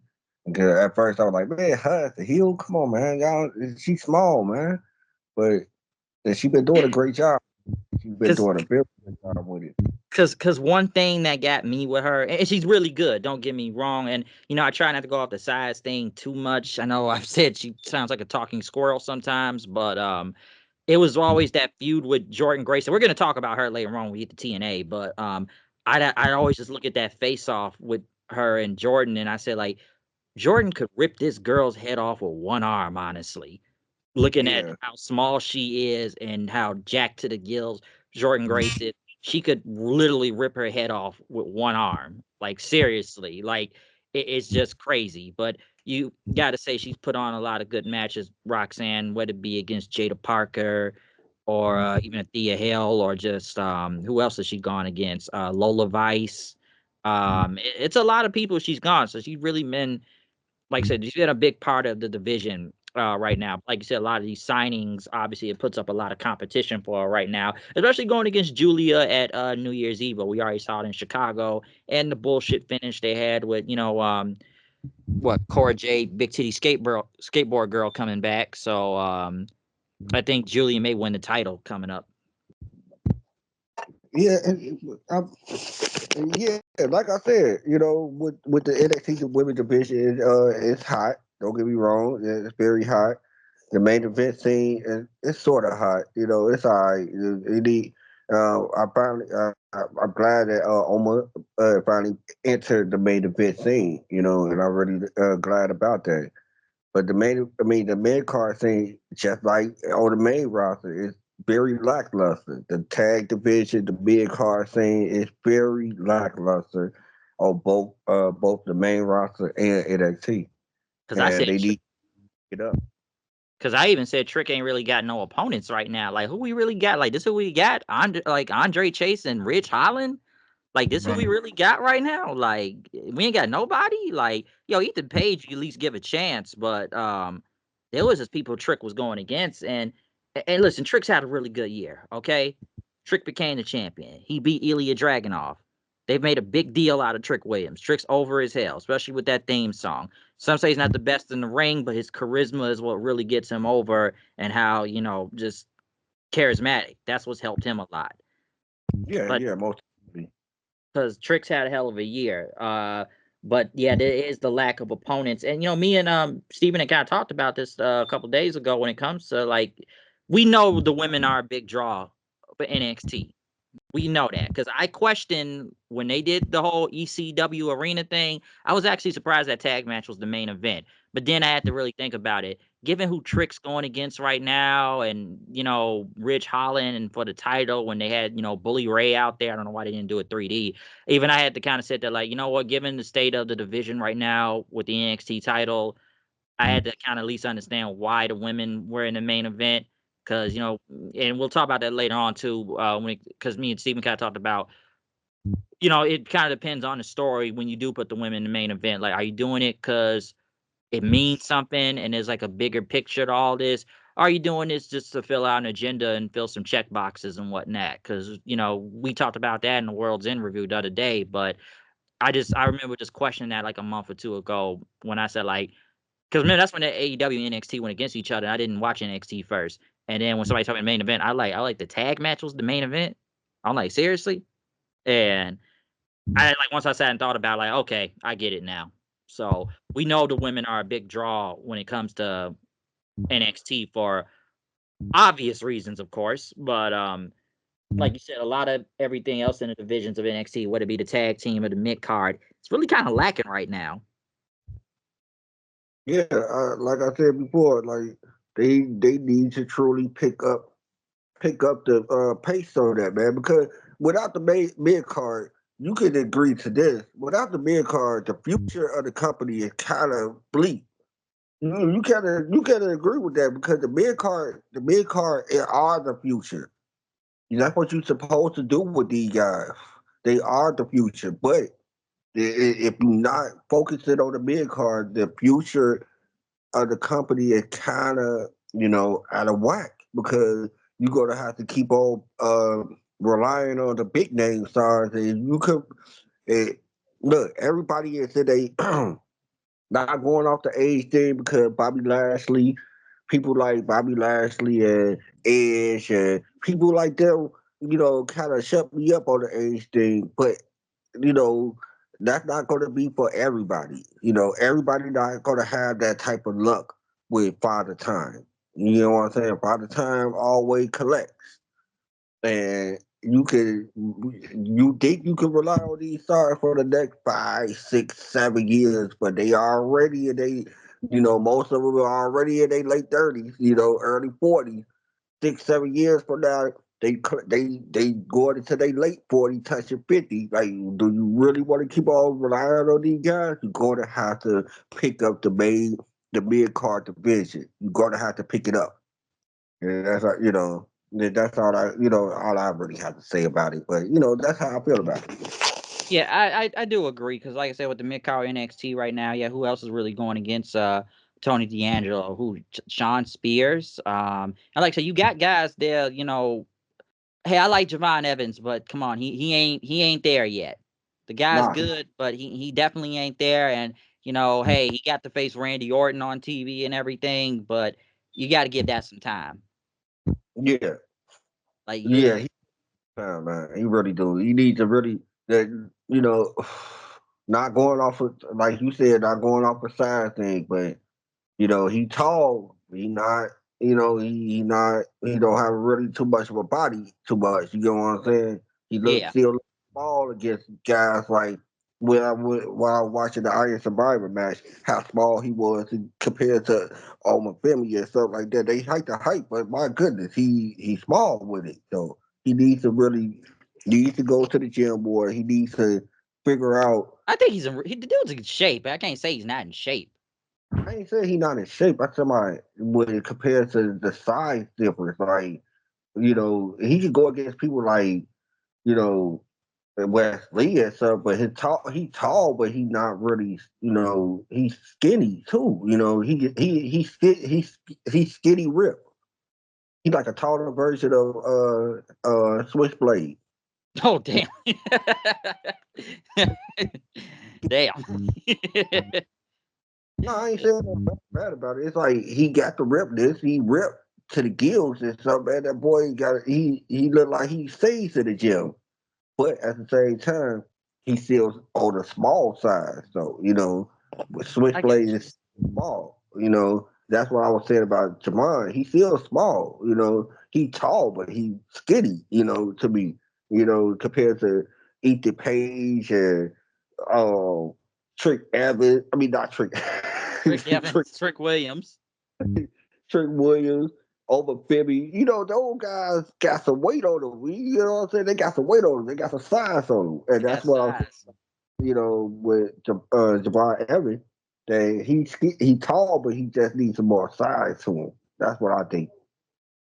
I can see that. Yeah, and he's new, so you gotta give it time. But yeah, compared to from the other people you just said, you got a good point because man, they gave that guy NXT title shot even back at the Heat Wave thing. Like they were really kind of pushing him pretty fast. I'm like, damn, he ain't even going through the mid card like he kind of is now. But they ain't even put him there yet because. Like say you talk about the mid card, we need challenge. Hell, even the women's mid card got more challenges. Like they got that new North American women's title now. Yeah, yeah. Remember what I was saying earlier this year? I like, man, after Kalani, that's gonna be the real run with the title. Nah, after Fallon, because you really need somebody else, man. Fallon is not that either. You know what I'm saying? I'm really not really into Fallon. I never was. Even when she was a face, now she a heel. She just not really that person to me. You know what I'm saying? She's not really it to me. I felt like she deserved the win with the title because I thought I guess she's not it, but I think she's really good. Now it's the whole Toxic Attraction 2.0 thing right there. That's a different story, but I do feel like her winning was kind of well deserved. The North American title. What she been going through. I understand what you saying because she been doing a lot, you know. And and I feel what you're saying. She deserved it after doing so much, with the lower mid card division, what she was doing at that time before she won the title. I understand what you're saying. And, it's just me personally. It's just like she just not it to me, you know. And most of those girls lack personality, to be honest with you. And, most of the ones who in that mid card division, the Soul Brokers, all them, they lack personality to me. They good in the ring, but they lack personality. Soul's a highlight, but yeah, like still, I guess you gotta get the personality. But people do like Soul a lot, though, especially her finisher is crazy. But looking like some of the mid card, I guess with the women and some of the storylines, like some people still, I know Steven, he does not like the whole what is it, the Ashante, Petrovic, Nikita Lyon storyline. Like Like either. It's stupid. It's it's dumb. it's ridiculous. So I'd be like, so they gonna fuck or not? Like, what's it gonna be? Like at this point, like, what's it gonna be? They like each other. They don't like each other. Where is this going? And Right. as for the No, continue. My bad. no, I was just say, where is this going? Literally, that's what I'd be wondering. And like the last thing I'll say with NXT, like you said, the tag division too. I'll give it to Frazier and Axiom. They have good matches when they've had a bunch of title matches. They have really good matches. I like the one with the Wolf Dogs with Braun and um Corbin. Yeah, me too. I liked that too. That was a good match. I do forget that they're a champion sometime, and I know one thing, me and Steven said is when it comes to like Triple H booking or even Sean to some extent, is like every tag team has to have some breakup storyline, but they haven't broken up yet. And they've been really running with the Frazier Axiom thing for the longest time. We're gonna break up. We're not gonna break up. We're still the champions. Oh, we got problems, but hey, we somehow found a way to persevere. And I can say about a lot of tag teams on WWE right now of that whole storyline of breaking up and not really breaking up. Yeah, everybody got it. Everybody got it. I don't know, understand that shit. Like, man, everybody got to break up now. For some unknown reason. I say the only breakup should be is New Day. You missed your chance with A Town Down Under. Oh Right, you yeah. chance with that a long time ago. You know what I'm saying? So just gotta stay together for a while. Even you know, even Miz and Truth broke up already. At least they broke up, but right? And they started A Town Down Under started they little breakup storyline last year. and it's still going. They won the tag championship as they were supposed to be breaking up. That was so crazy. They won it at Yeah, WrestleMania. uh, Like, and it's still going. And now what? They fighting Strowman now. So yeah, they're like, there you go. Like they really be pushing these long breakup. Like, dude, are you gonna pull the trigger than that? It's been going on for like the longest time. And it's like you tease, you don't tease, you tease, you don't tease. It's like where is this gonna go at this point? So it really makes you question that. Is there any other thing you want to add? I think we've gone on WWE long enough. Is there anything you want to really add that that was talked about throughout the whole year with WWE? Because the only other thing I can think of still next is obviously Netflix for next week. I'm not really about to buy Netflix to watch Monday Night Raw. I'm not really about to pay to watch Monday Night Raw. So, like I said, I understand the importance of the deal and how much money it's making and all that, and they'll be back to 3 hours next week. I'm not really looking forward to SmackDown being 3 hours now. I think SmackDown should just stay at 2 hours personally. But I guess USA needs something because the only thing they got wrestling related is SmackDown. But like, is anything you want to add to that? Anything before we move on to the next subject? Because we've gone on WWE long enough. all right. Yeah. Just a few things. We went on about the women division and everything, and that was kind of in my notes I kind of broke it down in like the match of the years and stuff. I broke down like three matches of the year that I picked that from this year that I do want to touch up on right quick. For the men, I gave CM Punk versus Drew McIntyre Hell in the Cell. I gave them the Miz War Game match, and I gave Cody Rhodes and Gunther Crown Jewel. Um, with the women, I gave Liv Morgan versus Becky Lynch Monday Night Raw Steel Cage match. Rhea Ripley versus Raquel Gonzalez street fight, and Io Sky versus Liv Morgan Saturday Night Main Event. The reason why I did that was you probably thinking to yourself, those matches happen towards the latter end of the year. Yes, but here's the thing: the women haven't really had these knockout matches, though. To be perfectly honest, and that might bring some heat on me, and people might be thinking, "Man, what this nigga talking about?" But here's the thing: hear me out. Can you name me a match that really knocked your socks off in the women's division? Yeah, you had plenty of good matches. It's good, it's good, but great is great and excellent is amazing. So I really needed those type of matches. And even the matches I picked was not really matches that knocked your socks off, but these are matches I remember that was at least good. And so yeah, I to touch up on that, that's what I did. I gave those three matches out as a match of the year matches. And yeah, that's it. Yeah, those are good matches. No, I agree. Those are some really good ones. I probably put Orton and Gunther to some extent up there. I know I talked about it being long, but I think it was really good. I think AJ Styles versus Cody Rhodes at Backlash was a really good match too. I probably would put that up there. Obviously, I got to put Drew and Punk damn near number one for that Hell in a Cell match. Obviously, um, it's a lot of good. No, it's a lot of good ones up there. I'm just kind of picking my top ones right now, but I do agree with some of the matches you just said right there. Hell, I put Bailey. I think did you say Bailey and EO at Mania? I mean, yeah, I forgot about that one, and I actually will take. I actually put that over the Liv Morgan EO match. I'll take that off, and I'll put the Liv. I mean, I'll put EO versus Bailey at WrestleMania. That's very good. I'll take that match out right there, replace it with that match. There we go. Yeah, because I could think of Sammy and Gunther at Mania. I can think about the triple threat match that just happened in Survivor Series with Braun, Ludwig, and Sheamus. I thought I really enjoyed that one.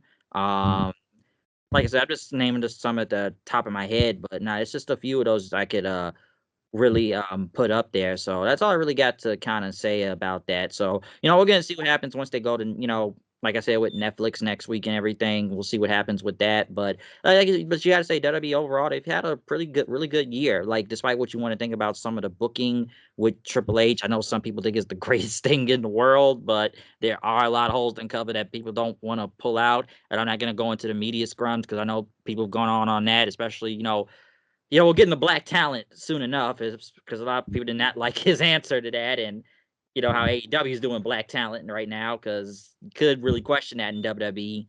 But, like I said, we just hit most of the main points we could all find in WWE right now. Yeah. But let's go on, no. AEW. AEW. Oof. Been a rough year for them. Yes, very rough year. And despite all the good matches that they have inside the ring, it's just haven't been clicking. You know, I they told had good things that happened, throughout the year. Sting retirement, Sting retirement, that should be number one, should it? They number one one thing of that happened this year. them. Because hear me out. I feel like it's been a lot more negatives than positives to AEW. Sting's retirement, you got to put up there. I agree with you. I was actually surprised Sting did not lose one time in his entire run in AEW.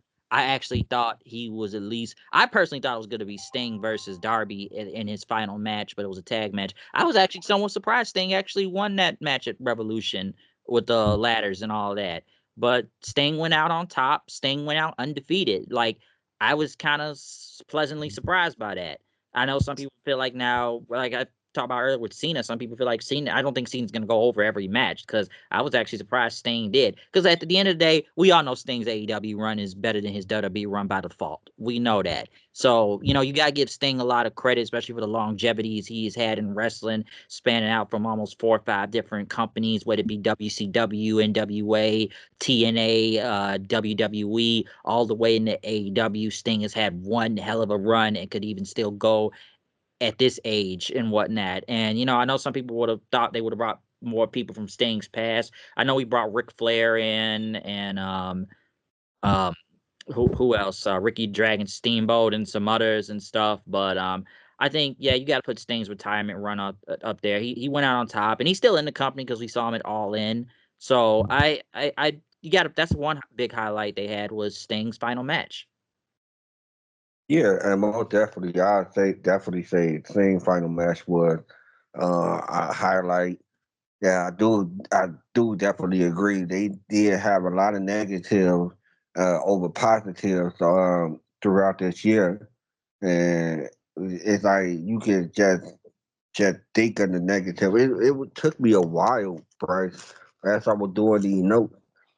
And like I was telling you that I broke down the match of the year in 3 matches for each company, except for New Japan. You gonna have to take over for that when we get there. But It kind of coincides in AEW to an extent. but it took me a while. I'm over here trying to figure out matches that off the top of my head that could be that I say the match of the year. Like I said, the in ring performance, even though some of these matches be over the top, some of these matches do have great in-ring performances. Like I gave the match of the year to Swerve and Will Ospreay for that title match because that was crazy. Yeah, I really like Ospreay versus MJF Dynamite match over the pay-per-view match. The pay-per-view match was good, but that Dynamite match was crazy. I love it. Hey, Yeah. What you say? go ahead. You name the last one because I think I know what you're gonna say. And then the last one was I gave it to Brian Danielson and Swerve Strickland with in that match. But it took me a while, Bryce. So you probably have a little bit more a little bit more than me, right? Matches that could have been match of the year, but it was very hard for me to figure out what was match of the year with Well, the I'm gonna add one for you. Then you got to put Bryan Danielson versus Will Ospreay at Wrestle Dynasty up there. Yeah, I forgot about that one. See, I forgot about that.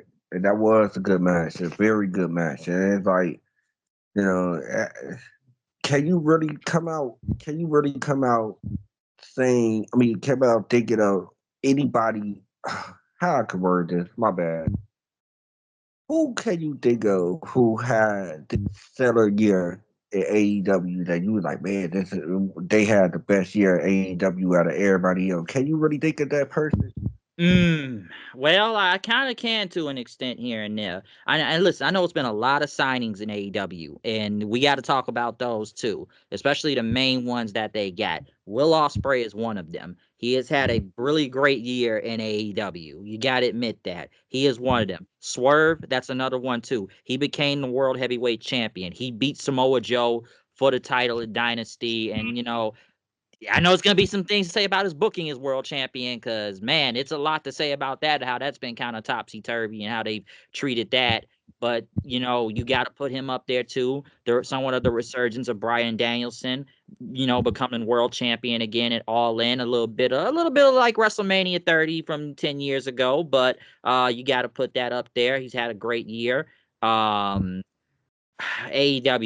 because like I said, I know I just named 3 people, but Tony Storm, you got to put Tony Storm up there. Say what you want about her gimmick is the timeless thing. It has worked out well for her.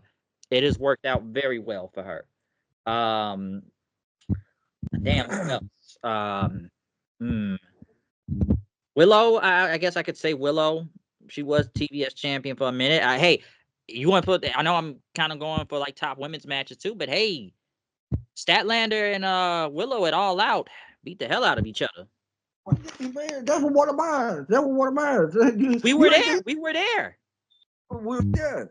We were there. Yeah. Chris Statlander and Widow Nightingale. For a street fight. Yeah, I put that was one of my top matches for the women's division. You know. Yeah. Storm versus Mariah May, All In. Yeah, that was that's one of my that's another one. That's one of my matches of the year for the women. Yeah, I had put Mariah May versus Willow for the women that AEW championship match. That was a hard hitting match. Oh yeah. Which one? Which pay per view was that? Or was that on TV? That was on TV. That was on TV. I think that was on Dynamite. I thought it was on pay per view at first. I'm not sure, but I thought it would have been on pay per view. I don't know. I could be wrong. I may have to look that one up, but maybe it was on Dynamite. But yeah, I gotta say, like, yeah, you gotta put some of the like, AEW ones up there too, because like there are some. They've had some really great matches. Like I said, I know some that can kind of get ridiculous too much, but you gotta kind of put it. You can put it up there. With AEW, like I've seen some great matches. Like you said, with Danielson and Strickland. Ooh, I'm trying to think who else when it comes to AEW, because there are some more. Hell, Takeshita and Ospreay at Revolution was really good. Very good. Very good. I enjoyed that one too. That was really good. But yeah, AEW, like I feel like it's only so many positives you can find than it is with negatives within AEW, especially from the booking of a lot of people and whatnot. Because one thing we could talk about AEW is the signings they have gotten throughout the year. Obviously, in a little bit of New Japan's case, this is the year that a lot of top people left New Japan. But come on, they gained Will Ospreay. They have gained Okada, which we'll talk about his booking in a second. They've gotten people like Mercedes Moné, which I'm sure is going to be a lot to say about that. They've got the Hurt Syndicate now, Bobby Lashley and them. Who else have they signed?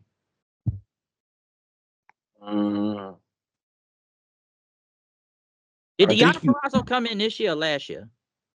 Last year. Okay, that was last year. Okay, but looking at the signings, I feel like Will Ospreay has probably been the most consistent one that they've had. That you can say that is benefited when it comes to the signings. The only thing I really don't like about what they doing with Will is it's like they should be focusing on making him better. I mean, not making him better, and focusing on how to get him more over, than try to focus on how to build other people with him. Like, I like the Will Ospreay match with Kyle Fletcher, but like everybody else. But at the same time, I ain't feel like that. That Kyle should be taking. He should have took that W. Real talk. I ain't think he should have took that win, because you still focusing on Will Ospreay. It ain't like he just so over that he can't take a loss right now. Right now, it's like y'all gave him a little bit too many losses. I mean, a little bit too many losses, and I'm really not. I wasn't really feeling that, And I'm because he lost to Okada in that finals of the Continental Classic, and that was like the match of the night on that pay-per-view the other day. But some would still kind of put like, should Ospreay be taking these many losses? Because listen, if you've seen any Okada Ospreay match like I've seen before, I knew they were gonna tear the house down. I knew that. Yeah. I mean, everybody said they were going to have the match of the year. I mean, not match of the year, match of the night. But here's the thing: it's like, like you said, should he be taking that many losses? Like, I wasn't really feeling it. And they're really trying with Kyle Fletcher. They are really, really trying with him. They are making him into something. Like, I gotta admit, I know some people say he's the new young Randy Orton nowadays, but they are really doing. They're trying. They see something in him. Like, he's not bad, but I do agree. Like, should Ospreay be losing this much right now? Because they should at some point be building this guy towards the world title. Like, they're gonna have to at some point. that's why I feel like he's one of the most consistent signings that they have got that has had at least a lot of good traction and whatnot. Now, as for the others like Okada, Okada. Well, okay, because he came in, he was over. They kind of had him in one of the worst storylines of the year, which we are going to get into in a minute, with the Elite versus AEW. I do feel like with Okada, with it, let's say if you know Okada, you know how big he was in Japan, you know how unstoppable he was in Japan as the IWGP World Champion several times. I'm not gonna go through all of Okada's accolades because it's a lot to name, but he had been top dog over there for damn near 12 years. Okay.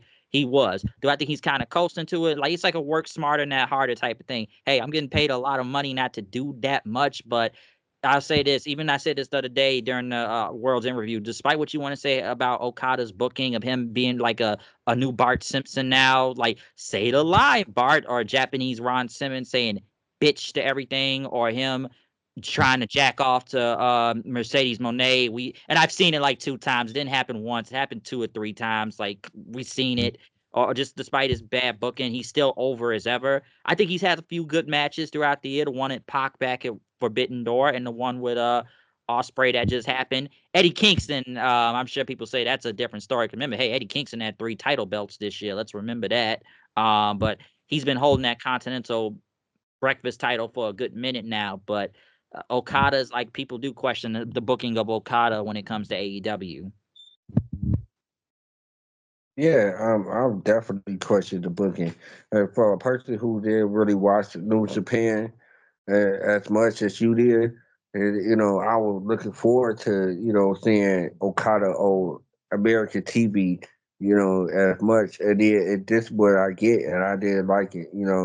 I know, everybody's like, man, he one of the best. He'd go down as one of the greatest wrestlers that ever set foot in the ring. And I do agree to that. I'm not trying to take nothing away from it. But, well, I just felt like Tony could, spend that money elsewhere, you know, gave more to somebody else or didn't really pay him as much.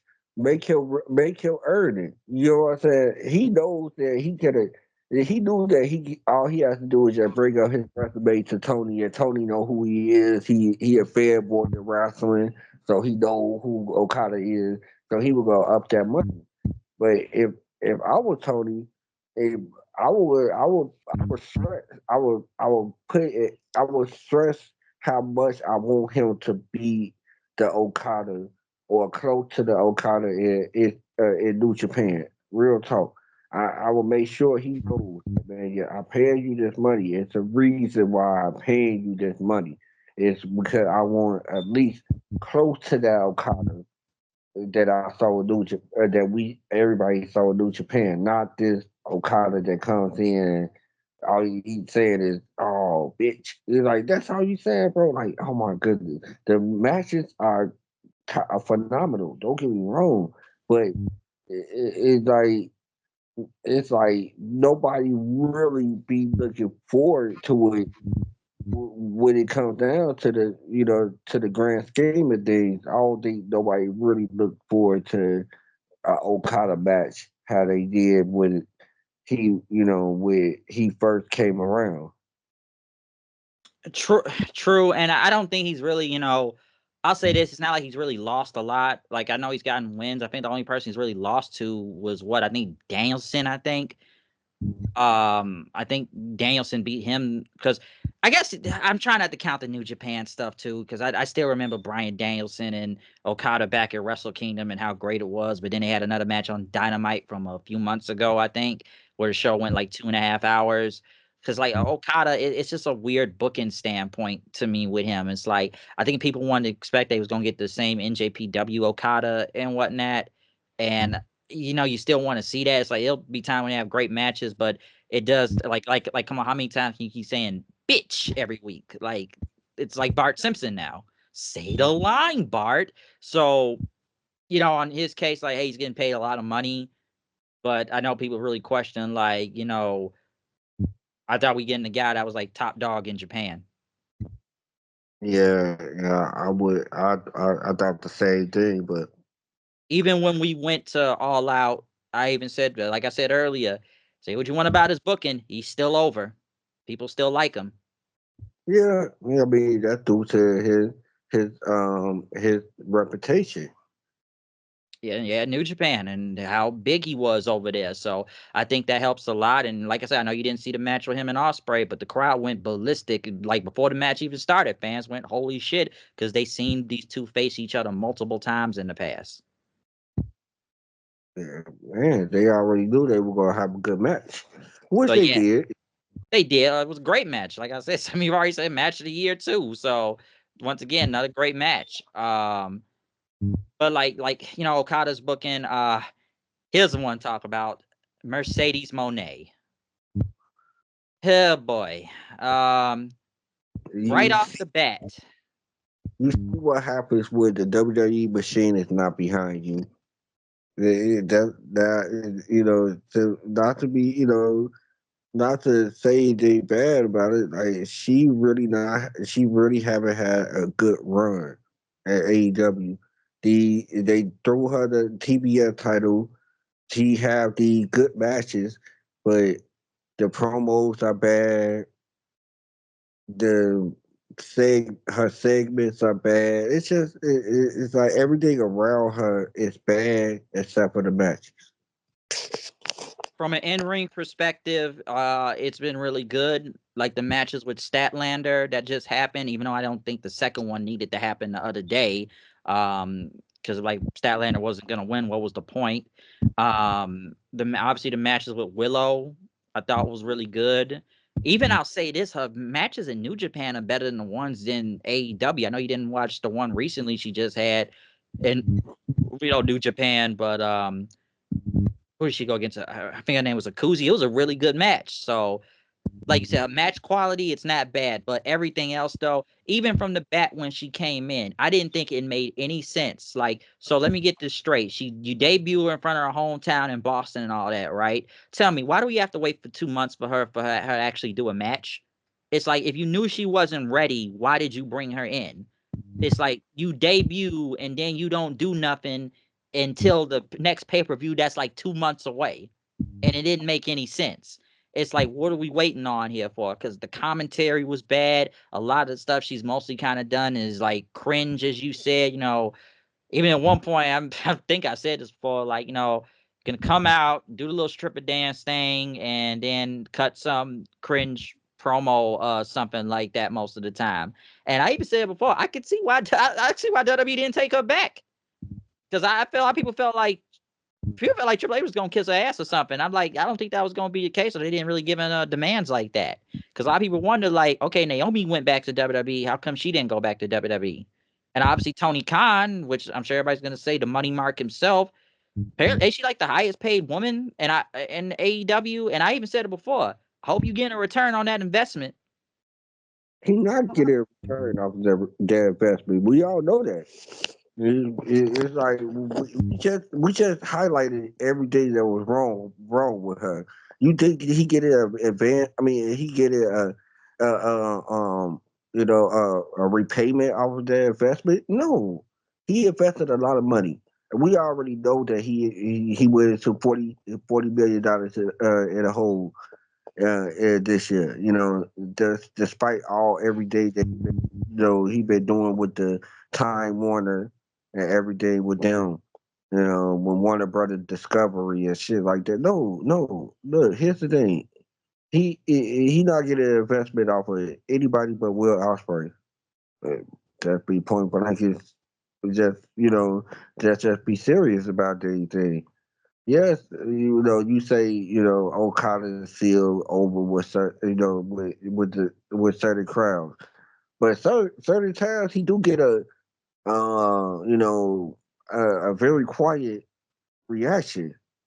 You know, I think he get a more of a reaction because he's not with the Young Bucks right now, and so that better because nobody wants to see the Young Bucks. You know, but I Mercedes Monet is. I don't know what to say. Can I say one thing? And I've seen people even say this before. People even said like the matches she had, they feel like the people she went against out wrestled her. They even said Stephanie Vicaire. Remember that one match with Stephanie Vicaire back in Forbidden Door, and then she went to WWE. But a lot of people have even said like they felt Willow out wrestled her, they felt Stephanie out wrestled her, they felt like Chris Statlander out wrestled her. Like I've seen a lot of people make those comments lately. Yeah, I mean, shoot, I definitely agree with the out there out Russell. And yeah, and here's the thing with her, it's like and she so hell bent on proving everybody wrong. See, if I think her thing would be better, Bryce, if she wasn't so hell bent on, oh, I prove you wrong. I'm a big star. I'm gonna prove that I'm a big star. You have to agree with me. I think even though she had a lot of hiccups in her segments, it would have been a lot better. Um, how would I say? People would have took it a lot better than how they are doing right now with her because how she been acting outside the ring. You feel me on that? Like because Oh of yeah, I've heard about the stories. What is it, the ego thing? Because one thing, even with her coming in AEW, didn't she like get her own personal writer and alleged creative control? That's why I keep making the joke. It doesn't work for me, brother, or it doesn't work for me, sister. Because I sat there like, why does she need her own personal writer? And see, that's what it is. See, with all of that around it, I think people look at that like, oh, man, this egotistical girl, man. I don't like this woman, and that's what happens with a lot of people when they do get the special treatment and that. And plus, on top of that, she with the whole, I'm trying to prove that I'm a big star without the WWE thing, and it kind of fallen. She fallen flat on her face with it. Because yeah, I've heard that comment a lot too. Because I do think that she is not as like the highest level as some people want to put her as. Like I said before, from a match quality standpoint, not gonna go against, but I think from the presentation standpoint, it's been a lot of bad. And even in recent times, the Camille stuff, which having the Camille battle way, she just disappeared off the face of the earth. Because even I thought back at World's End, I thought it would have been Camille versus Mercedes. Because when you really think about it, Camille quits because they basically booked her like a bumbling oaf at this point. Wouldn't she want to get payback against Mercedes and actually have the match at World's End? Because I didn't understand why they even had a rematch with her and Statlander. I didn't understand that. And I liked the first match better with them. I actually liked that one back at Full Gear. But I don't know, like, because remember they gave her a bodyguard and look how bad that was. Here's the thing, but you hear about the rumors that she ready to go? Yeah, I've heard. Yeah, I've heard it. Like I want out. Not happy with the booking. Yeah, so I would be happy either being booked as a bumbling idiot. Because she was the shit in NWA, but I don't know what's going on right here in AEW. They just really, the mystique is gone from her. The mystique is really gone, and her just looking like an idiot. Mercedes just berating her. You don't know how to run people over with a car right and doing all this other stuff. It has not helped. And I thought at least would have been a match with them, but then it's almost like she said, I quit from Mercedes. We haven't seen her since. I I, I don't know what like. I just feel like it's just not really. It's not too many people over there with good leadership. Not too many people over there that can book things, that can help out with the booking, and that can produce matches, that can help out with talent. We got a lot of veterans out over there, but the younger guys are not listening to the veterans, obviously. And the On other that. guys, and, and the other guys who feel like they know it all, they the veterans. Those where the young guys are going toward. They going toward. They listening to the young bucks, and they listen to Hangman Adam Page. They listening to him. And so they ain't listening to no Dustin Rhodes over there. You got Dustin Rhodes, they got Paul White, Big Show over there. You know what I'm saying? Like they got people over there they could talk to, but they ain't listening to them. You know? Well, it's all on Tony at the end of the day, too. I know he's booking it, but yeah, nobody doesn't really want to listen to the vets. And a lot of those vets have already kind of left nowadays and either went back to WWE or doing something else. One thing I could say with AEW, that has not helped them throughout the year, the continuous feud of CM Punk versus AEW somehow, some way, and them playing the footage from All In, especially after the Ariel Helwani interview that had happened. Literally the following week after WrestleMania. Remember, they played the footage, and that was the highest rated show they had out the whole year on Dynamite because of CM Punk. So we still need him, low key, even though he's been in the WWE for months now, a year at this point. But it's like, well, this helped nobody. That's one thing to talk about, them playing that footage at All In. Like, who did this benefit?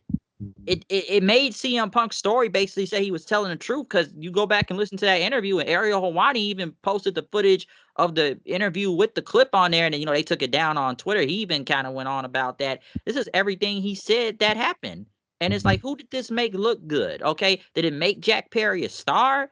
They tried to do something with it, but I don't think it did. It didn't make him look good. It doesn't make Tony. I think Tony wanted he was gonna get a gotcha moment on Punk, and it did not work. Remember that episode? Even people was chanting CM Punk's name after that footage. It's like, what did this benefit? I think they were so mad about that interview Punk did and how he just kind of went in on AEW and talked about the whole backstage fight and the fear of your life. It's like Tony, and listen, it's a lot to say about Tony Khan throughout this year and how he's been just kind of fumbling himself all over the internet and everything. Because I could say a lot of things, even with me and Shaggy said about the match with Statlander and Mercedes, like, because it was the longest match in AEW women's history, the longest AEW women's match, they felt like they had to do it a little bit longer back at World's End, and it was about filling check boxes. But when it comes to the CM Punk, and it's like we heard more about CM Punk in AEW more than anything, like with the Nick Nemeth stuff.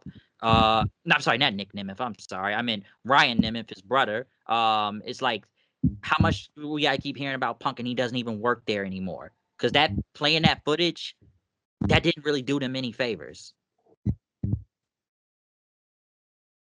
Here's the thing: when playing that footage, all they did was show that it really wasn't nothing. It wasn't much of a fight. It wasn't nothing. It wasn't nothing to be. It made Tony look like the Punk more than he got. He, like you said, he wanted a gotcha moment. No, you just look like a punk, because that wasn't nothing. Can I ask you a question? Your life for? That's what you would fear for your life for? That's what I was gonna say. That's what I was gonna say. That's what I'm saying. You look like a punk. It wasn't a gotcha moment. Oh, I got your punk. No, we all looking like, oh, you are so soft. That's all we were looking at. It's like, yeah, where's the fear of your life part at?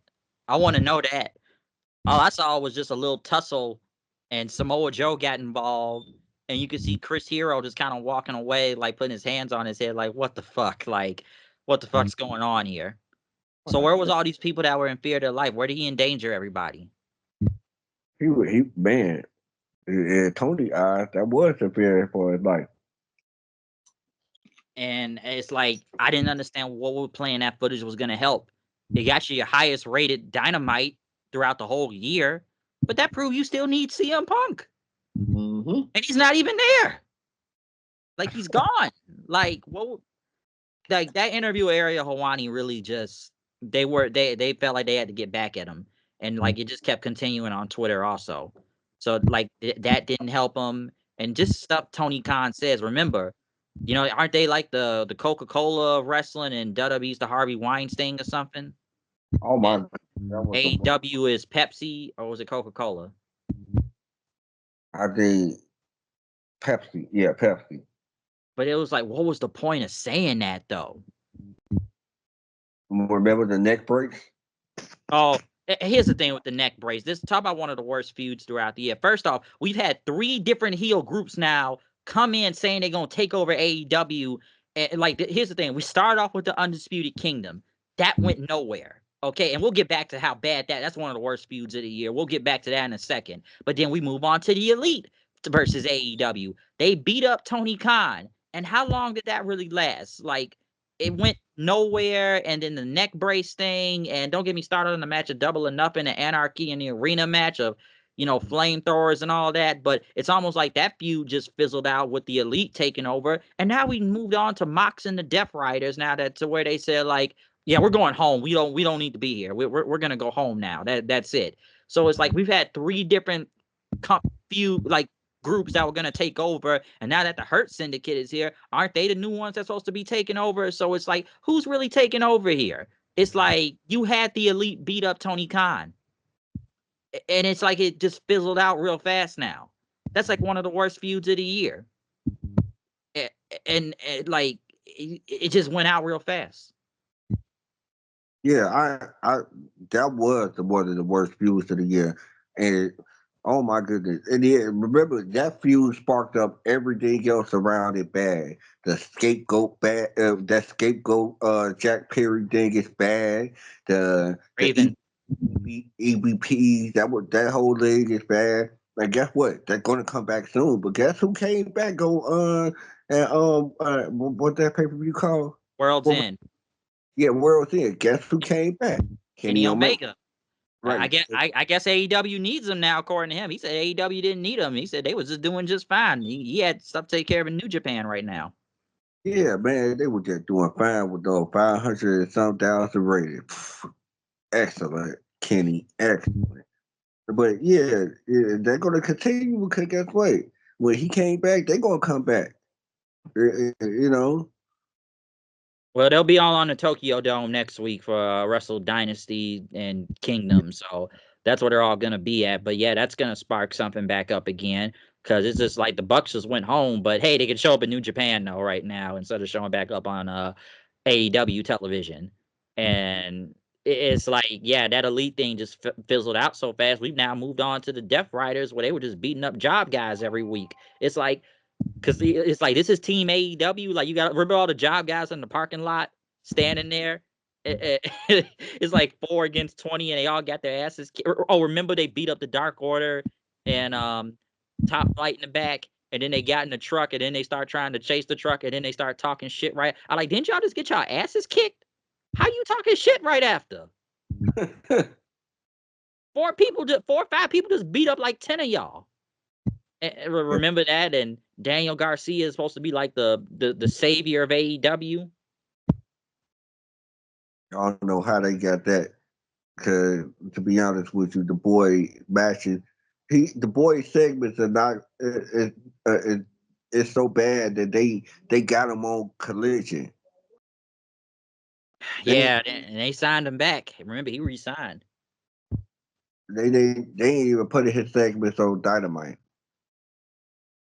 Yeah, and they were for a second when he came back, but now it's just mostly on Collision now. Because remember, this guy was coming out with the AEW t-shirt on and having Top Flight with him. Like, they supposed to be defending the company from the Death Riders because they killed, like, Moxley and them killed Bryan Danielson and choked him out with a bag which is crazy to me. Jon Moxley's been a world champion twice this year. He has been the IWGP world champion, which I was there for. That's a little bit of New Japan into that. And he's now the AEW briefcase world champion that we don't even see the world championship anymore. That who are the saviors to save them from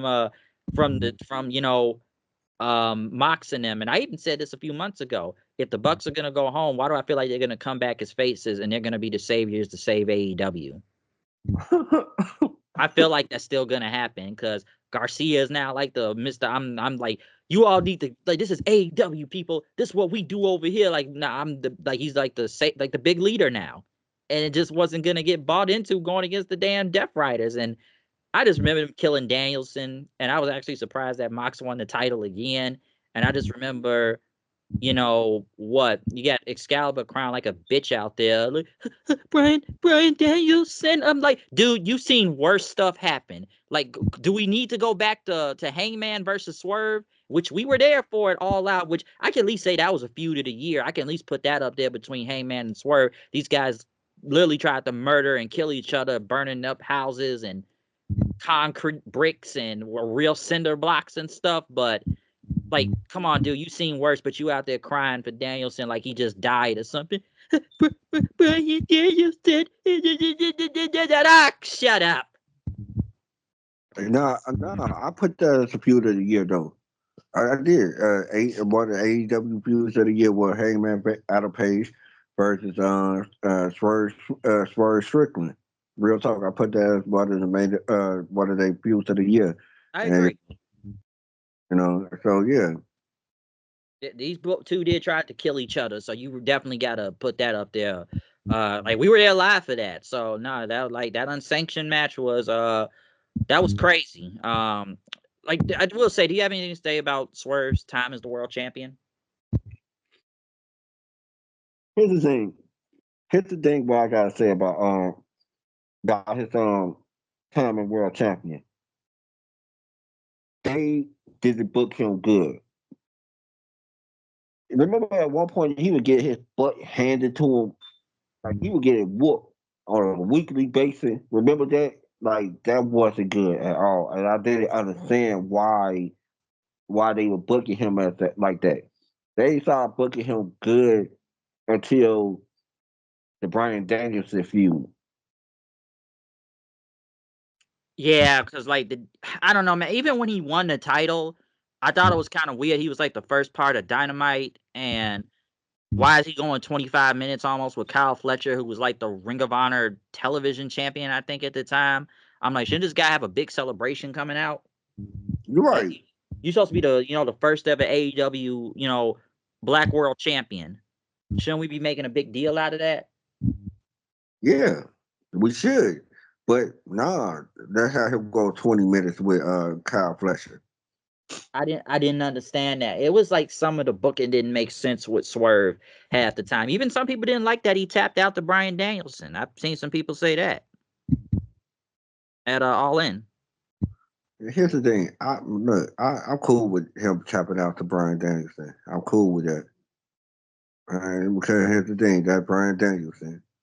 Uh, if he would have made Will Ospreay tap out, I would have been cool with that.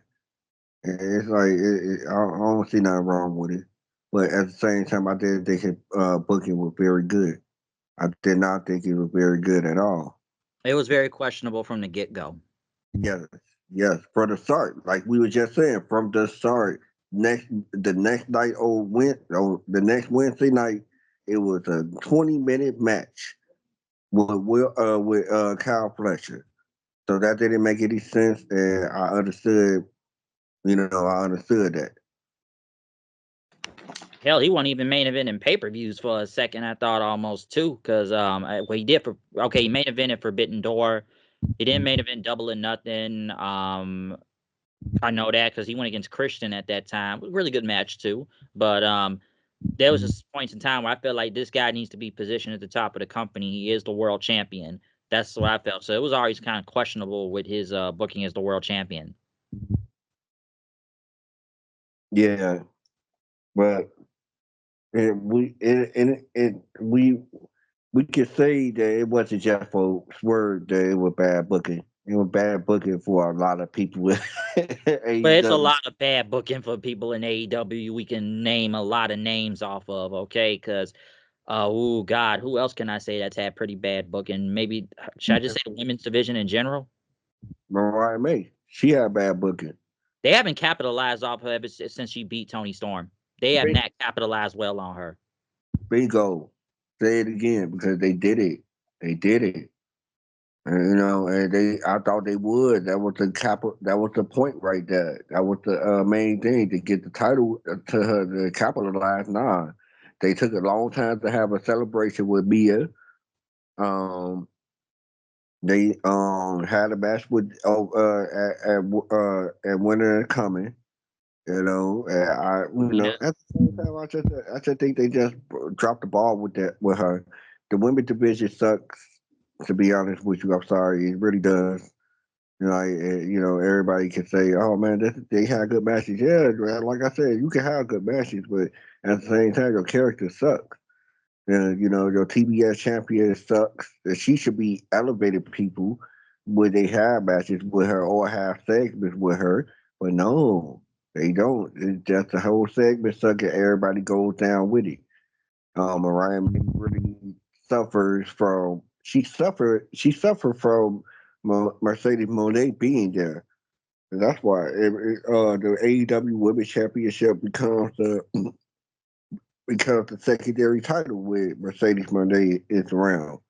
Because no matter how bad Mercedes is, she's still a bigger name than Mariah May. That's So, true. And even just to say one thing, Mariah May, also me and Shaggy talked about this the other day when she went against Thunder Rosa for the title, because it's like I didn't even really know why Thunder Rosa had a title shot. I don't watch Collision anymore, so I can't really tell what goes on Collision. And even we was kind of going over it, like wouldn't Mina be the one to be in a street fight? I know it was a Tijuana street fight on the pay-per-view, but given the history, I guess with Mina and Mariah May, wouldn't you have saved that match for pay-per-view instead of doing it on TV? yeah, I thought you would too, but they did that for they should have had the reverse. They should have just had winner coming, had the other road to go against Mariah May, but at World End it should have been a street fight between Mariah May and me and Sarah Cobb. Yeah, that would have made more sense because I really didn't know why Thunder Rosa had a title shot. I really didn't know, and there was some matches on that pay-per-view where I didn't even know what match was happening because I was like, "What's the story behind this?" And it was just like you got to watch Collision, and I just don't really watch Collision anymore. So I don't really know. And you talk about bad booking. Talk about FTR. How about how far they fallen off? Man, they falling bad. Like, that's a bad fall right there, man. That's a Some bad. people claim Dax did this to himself with his Twitter arguments and super overly defending AEW. No, AEW did it had a lot to do with it because of the bad booking. And they just got back now, so they'll be on, for the big Max thing coming up when they team with Edge, because Edge just came back. But it's like FTR been on Collision most of the time, I think. Uh-huh. They have. They have. They've been on Collision. Cause like in the tag division itself in AEW ain't really been all that too. Like Private Party, you finally done something with them after 5 years. Like they beat the Bucks one time and it didn't do anything for like 5 years until now. The Acclaimed are not as over as they once were. Like remember how over they were? Yeah.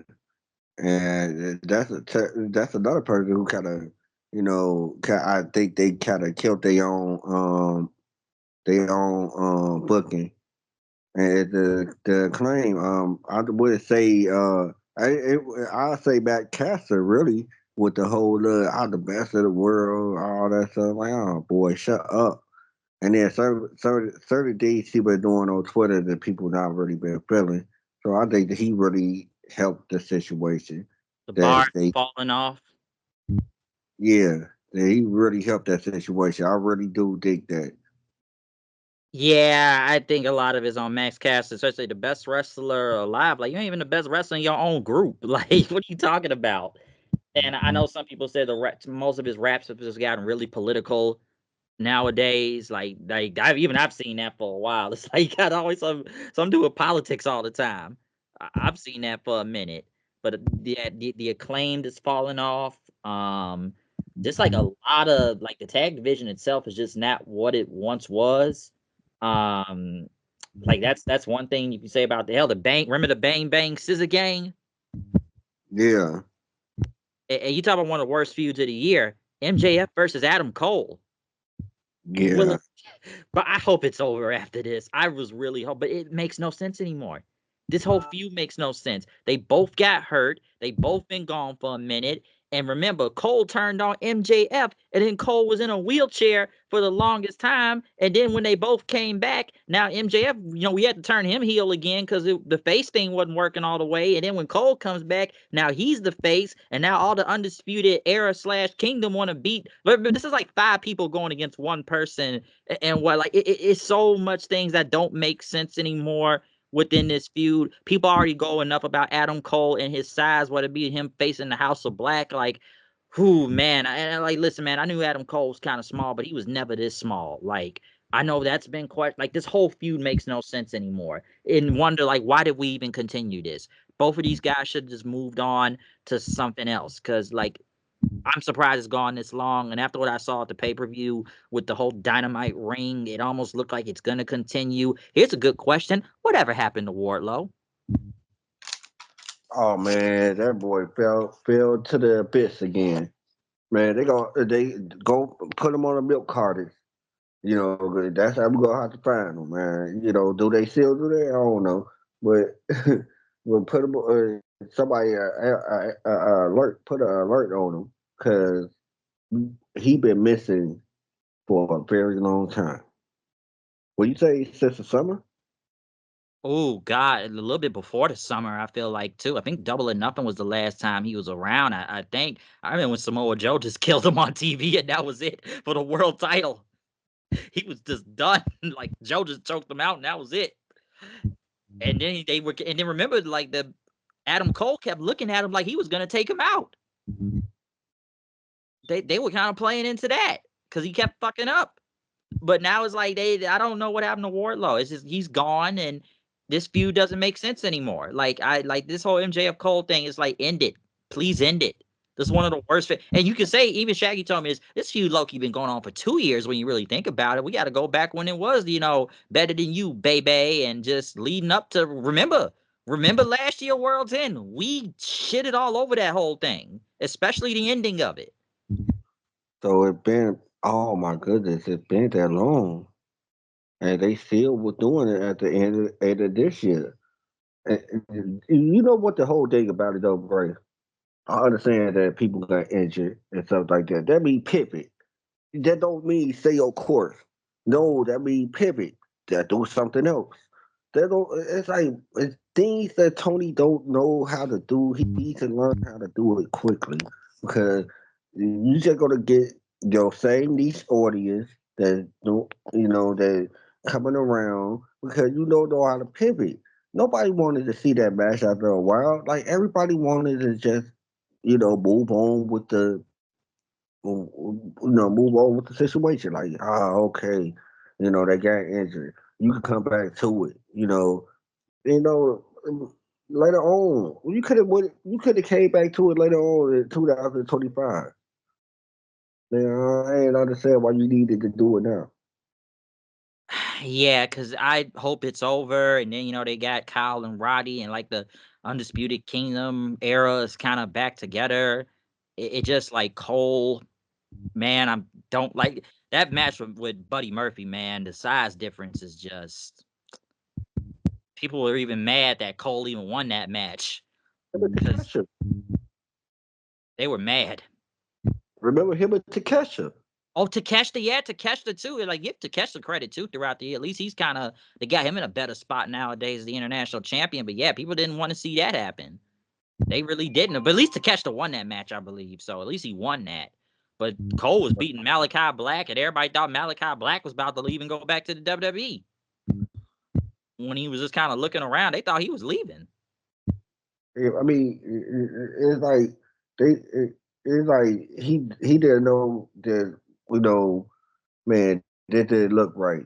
He still thought that, oh man, it's still out of cold. Everybody gonna still, you know, still be around. I mean, not still be around, still be, cheering for the same out of cold. Everybody gonna see him as the same out of cold. Like, no, nobody see him as the undisputed era no more.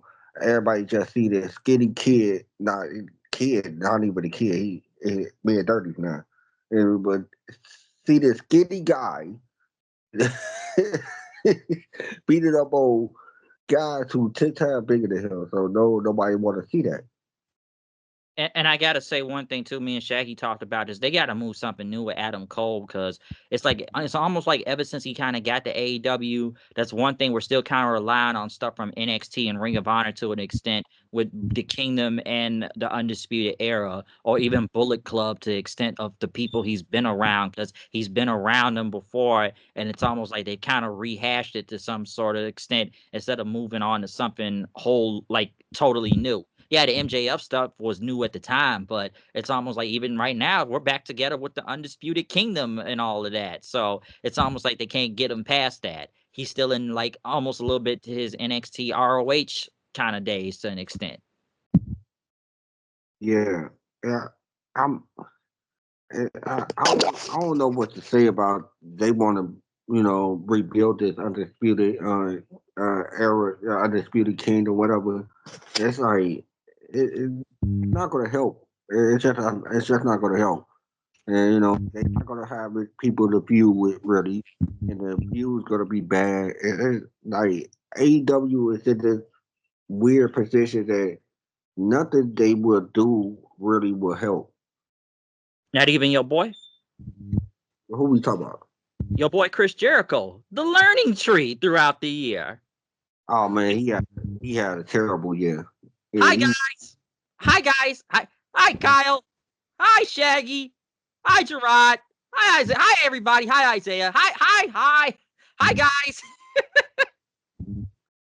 He's the Ring of Honor World Champion.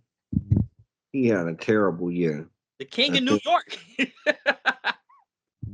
And he thought that learning tree would be good if he would that what he was gonna do was I'm gonna play into the crowd not liking me, and it didn't work. It just didn't work. Remember, they were talking about please retire. Like they were talking about your retirement, bro.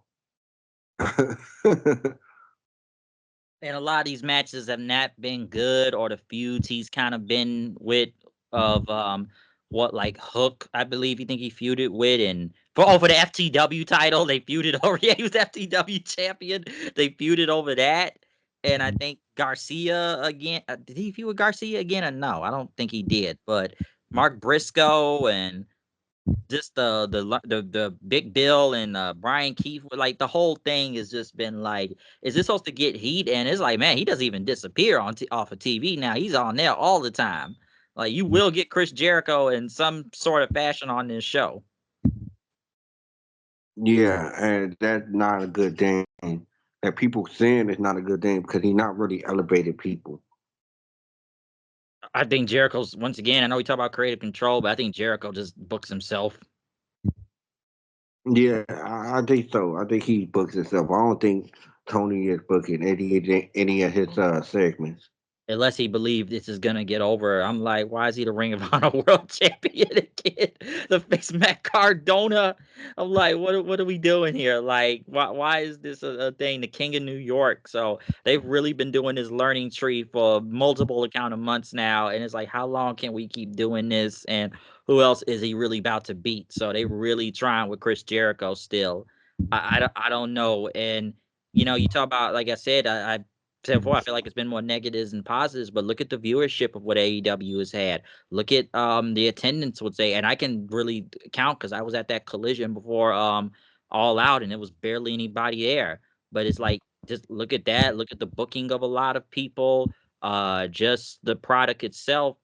Like we see these like big buildings, but we barely see fans in them. It's kind of crazy that y'all trying to kind of go to smaller buildings now and whatnot.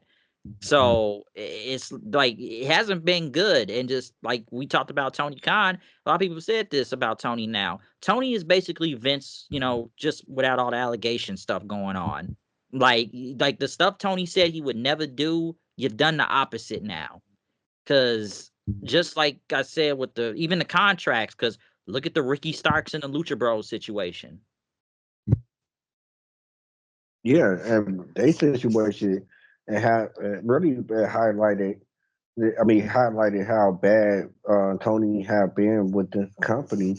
Like the Ricky Stark situation, like really highlighted what's been going on. But it's been bad. It's like you said, things that he said he wasn't going to do. He eventually did it, or he going about it in a different way, but it's still in a bad way. Like not getting in contact with your superstars at all. You not get in contact with your wrestlers at all. It doesn't. It's like it just don't make sense.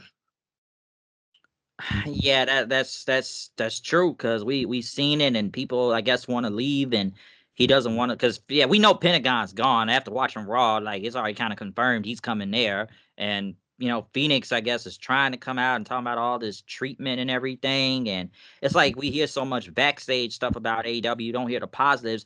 What have we really heard in recent times? The TV deal that they keep, which that's the main thing they've hyped up a lot is their TV deal. Because remember, they're going to Max this Wednesday. Because Max and Collision, I'm sorry, Dynamite and Collision will be on Max, as on, TBS, TNT, because Rampage is dead. It's gone. It's done. The last episode was last Friday, and they had Moxley kill it. So that show is gone. That's finito now, okay?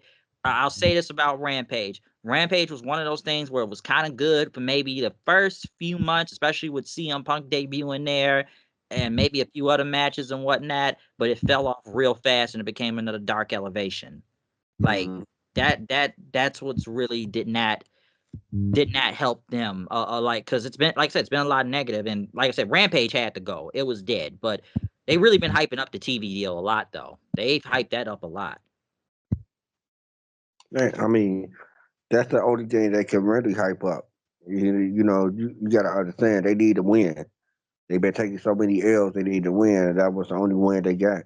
They taking it. They taking that and running with it. Because it's been a lot of L's when it comes to AEW right now. And listen, I know some people just got there. We gotta wait on the Hurt Syndicate to see, which I've liked the Hurt Syndicate so far. They're over. They feel different from everybody else than AEW. Shelton Benjamin feels like a big name again. He feels like a deal again. He feels like a big deal.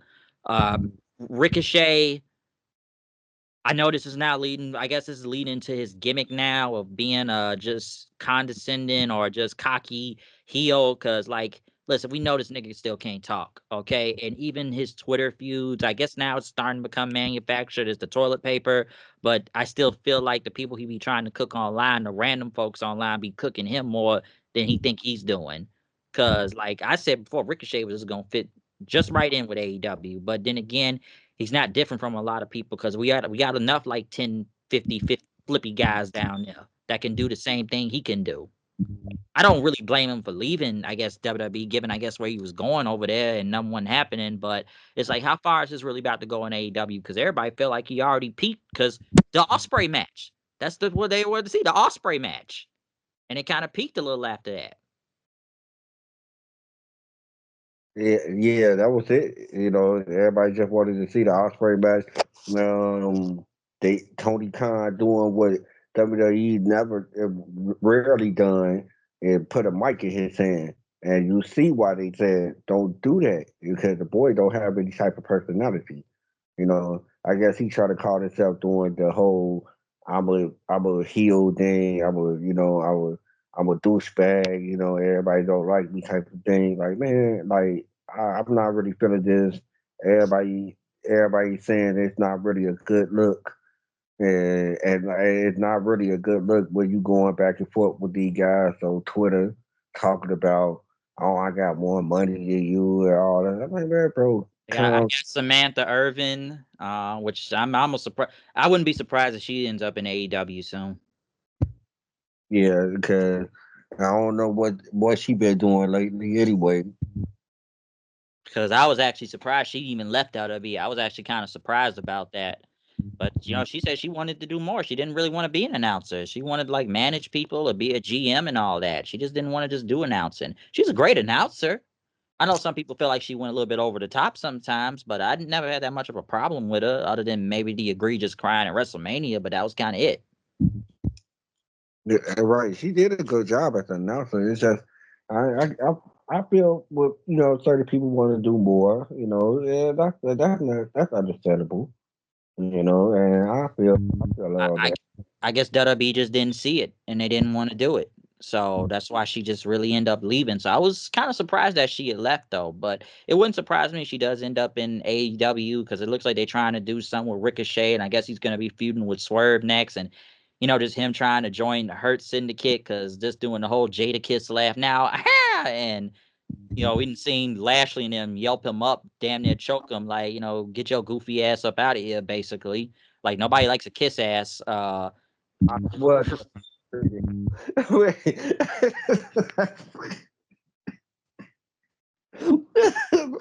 That's how I saw it too. That's how I saw it when I saw it on Twitter. I'm like, did they just Did they just goofy the nigga? Oh my god, they just goofy him on TV. All right, cool. And then it's like, oh, we were just playing, man. We were just playing. Nah, it's all good. We good. Like they just damn near punked you. Like they made you look goofy as hell. Like what the fuck? Like what was that? Like then I was like, where's the? I guess it's gonna try to get him to still join the Hurts and the kid, but they was like, yeah, you got that card? Let me see that. Yeah, we tearing this up. Yeah, get on somewhere. Go. No, go. I don't even want to say because he's bald, because Lashley's bald, but they all chant bald at Ricochet now. So, which is crazy. Bald. But no, I just felt like, and the crazy thing is the way he was losing AEW. I'm like, was this kind of happening in WWE? So what's the difference here, damn near? Except they giving him a live microphone, and yeah, you got punked out. So Yeah, yeah. I don't know what they're still gonna try to really do with him all the way, but I'm like, yeah, like I guess let's see, but I don't know, and I'm really trying to find like I'll say this. What do you think about the? I know it's been going on for at least a minute now, but just the Death Riders, Moxley, the champion, and Stone Cold Steve Moxley himself, and going against Edge, since Edge is back after recklessly jumping off that cage months ago and breaking his leg, and we saw how bad that looked. But just Mox is the champion, I guess. Um, not feeling it. It's just not really a good look. And Moxley really like his whole little thing with the nobody can kill me, I can kill everybody else thing. It's just not really good. The rating says that every time his stuff come around, it's really the ratings go down every time his segment comes up, and that's bad. You the main event guy, you the champion, and you every time your segment comes up, it always the ratings go down. That lets you know that nobody else really feeling it either. And him, just the opponents, Orange Cassidy, even this fatal four-way didn't make sense, because I said it before. This doesn't make any sense. Number one, he beat Orange Cassidy on the last pay-per-view. Why is he getting another title shot? Hangman Page, which I would have thought they would have positioned him to be a bigger heel after killing Swerve it all out, but he lost to Jay White 2 times clean. So wouldn't Jay White be the one getting a title shot in general? I still think it's gonna be Darby that's gonna face him if they can damn near stop killing Darby almost every week. They threw him down a flight of stairs on Rampage, I believe now. So we've already seen just Darby himself is just, he's a madman. So like this dude would like would try to kill himself running in the cars and enough crazy stuff. But I think Darby's gonna be the one he faces for the title, but at some point. But no, like, looking at what Mox and him have done, like I could never take the Orange Cassidy thing seriously in general. Yeah, I mean, of course not. Who is who taking Orange Cassidy serious? Nobody. He's Like, wearing black now. wow, that really tells me no, man. Like, I just not really feeling it, and nobody was feeling it. I know it's pretty bad. It's really bad.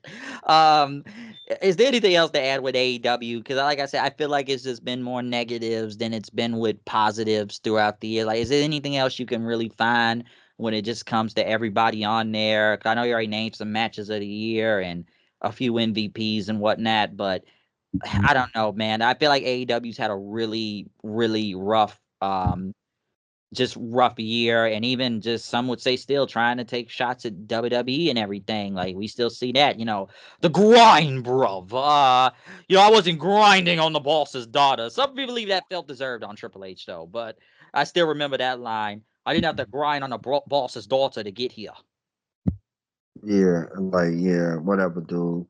It's like you just bad because they told the truth that you could take the grind. You- Oh damn! Oh damn! Damn, because I know people talked about that a lot. But is there anything else you would say about AEW though? If you can add anything else to it, because I know I've named most, at least the important parts throughout the year, and I just feel like it's been more negatives than it's been positives within AEW, because I think just the thing they got going on right now is just them moving to Max this Wednesday. No, not really. Not really. I think we've covered matches and feuds and just either who's ever underrated or overrated, and I guess people they trying to push or trying to make something out of something, like, still like Kyle Fletcher and others. But like I said, it's been with negatives, then it's been with positives, just from attendance to viewership, just to the booking of the shows. I don't know how they're gonna do when the next All In happens, or whatever pay-per-view show they do next. But I know a lot of people found more negatives than positives when it comes to AEW. Yeah, I mean, it is a lot more negative than positive, but I don't see it getting any better in 2025. We'll see, because they can somewhat if they got to restart again, because it's almost like, hey, you got this streaming deal going on right now, so maybe people will pay attention to Collision since you only got 2 shows. Ring of Honor, I'm not even really going to talk about ROH, because it's nothing I can say about ROH, because I don't watch ROH. That's if the ROH titles show up on AEW, and that's just kind of it. We ain't gonna never see Athena though. Been champion for 2 years, so I don't know, but I guess we can see what happens this week with AEW. But let's move on from that. TNA. TNA, I'm conflicted to an extent, but I have a lot more good to say than bad about TNA, because TNA is back, and it's been an up and down year for them, I feel like. Now, I remember last year when I was at Bound for Glory and they announced TNA was coming back, and I was very skeptical about it.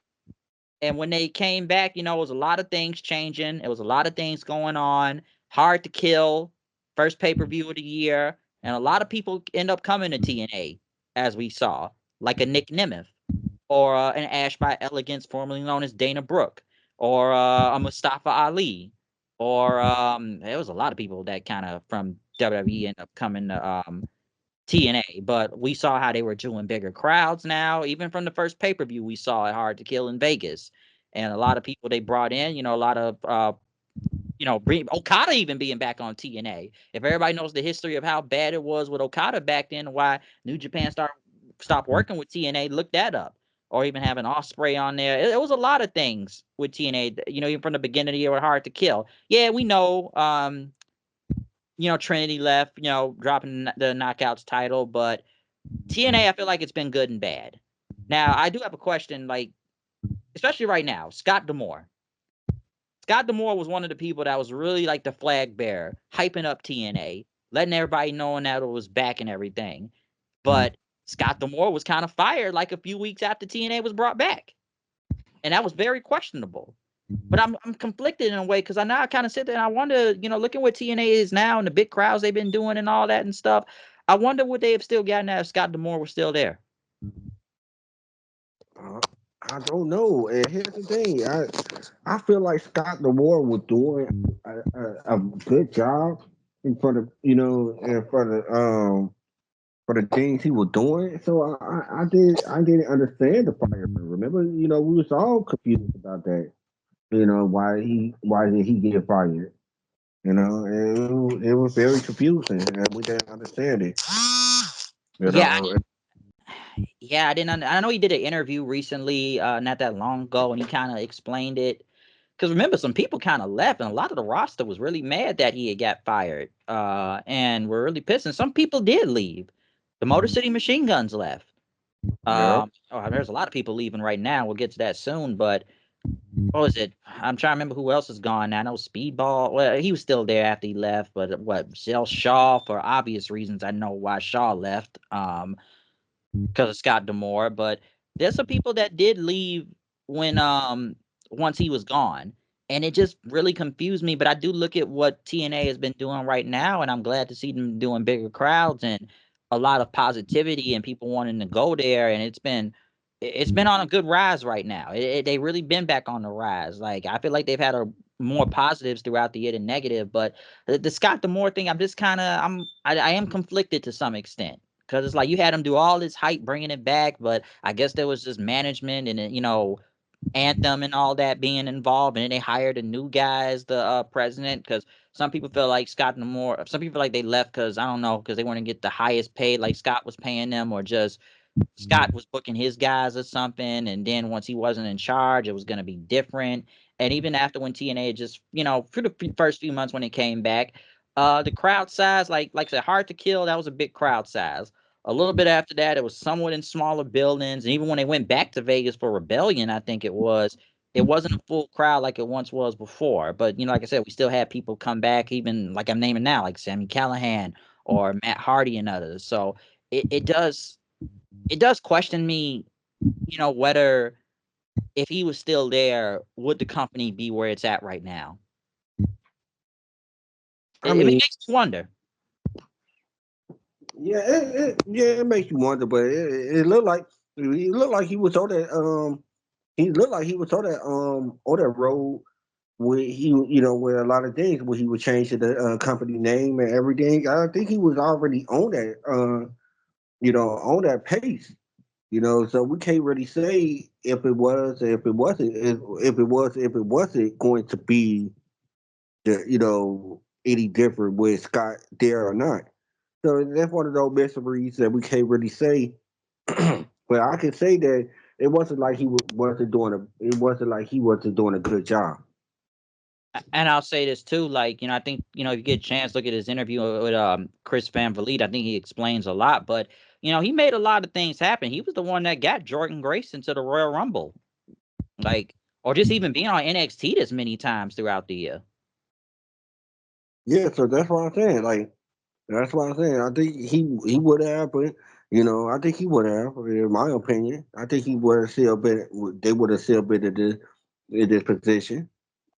Because we've seen how the crowds have gotten bigger now. Slammiversary was one of their biggest crowds that they had, and even on TV, we've seen bigger crowds now with TNA happen. Even with Bound for Glory and others, even Genesis, coming up soon and next month, it's going to be a bigger building. So, and the buildings look pretty much filled to sold out. So I'm glad to actually be seeing that, and just a lot of positive feedback and people going to TNA and everything, because like I said, we've seen a lot of people come there. Like I just named, even hell, I was there when Jeff Hardy came back in June, uh, and the crowd was going ballistic for him. But like I said, we've seen people like Nemeth and them, Mustafa Ali and Ash by Elegance or Top Dollar, going to TNA and whatnot, which I think it's helped them pretty good. They got some, they got some pretty good names. Like Nemeth, I think is paid off well. I think Mustafa Ali was good as his time as X Division champion.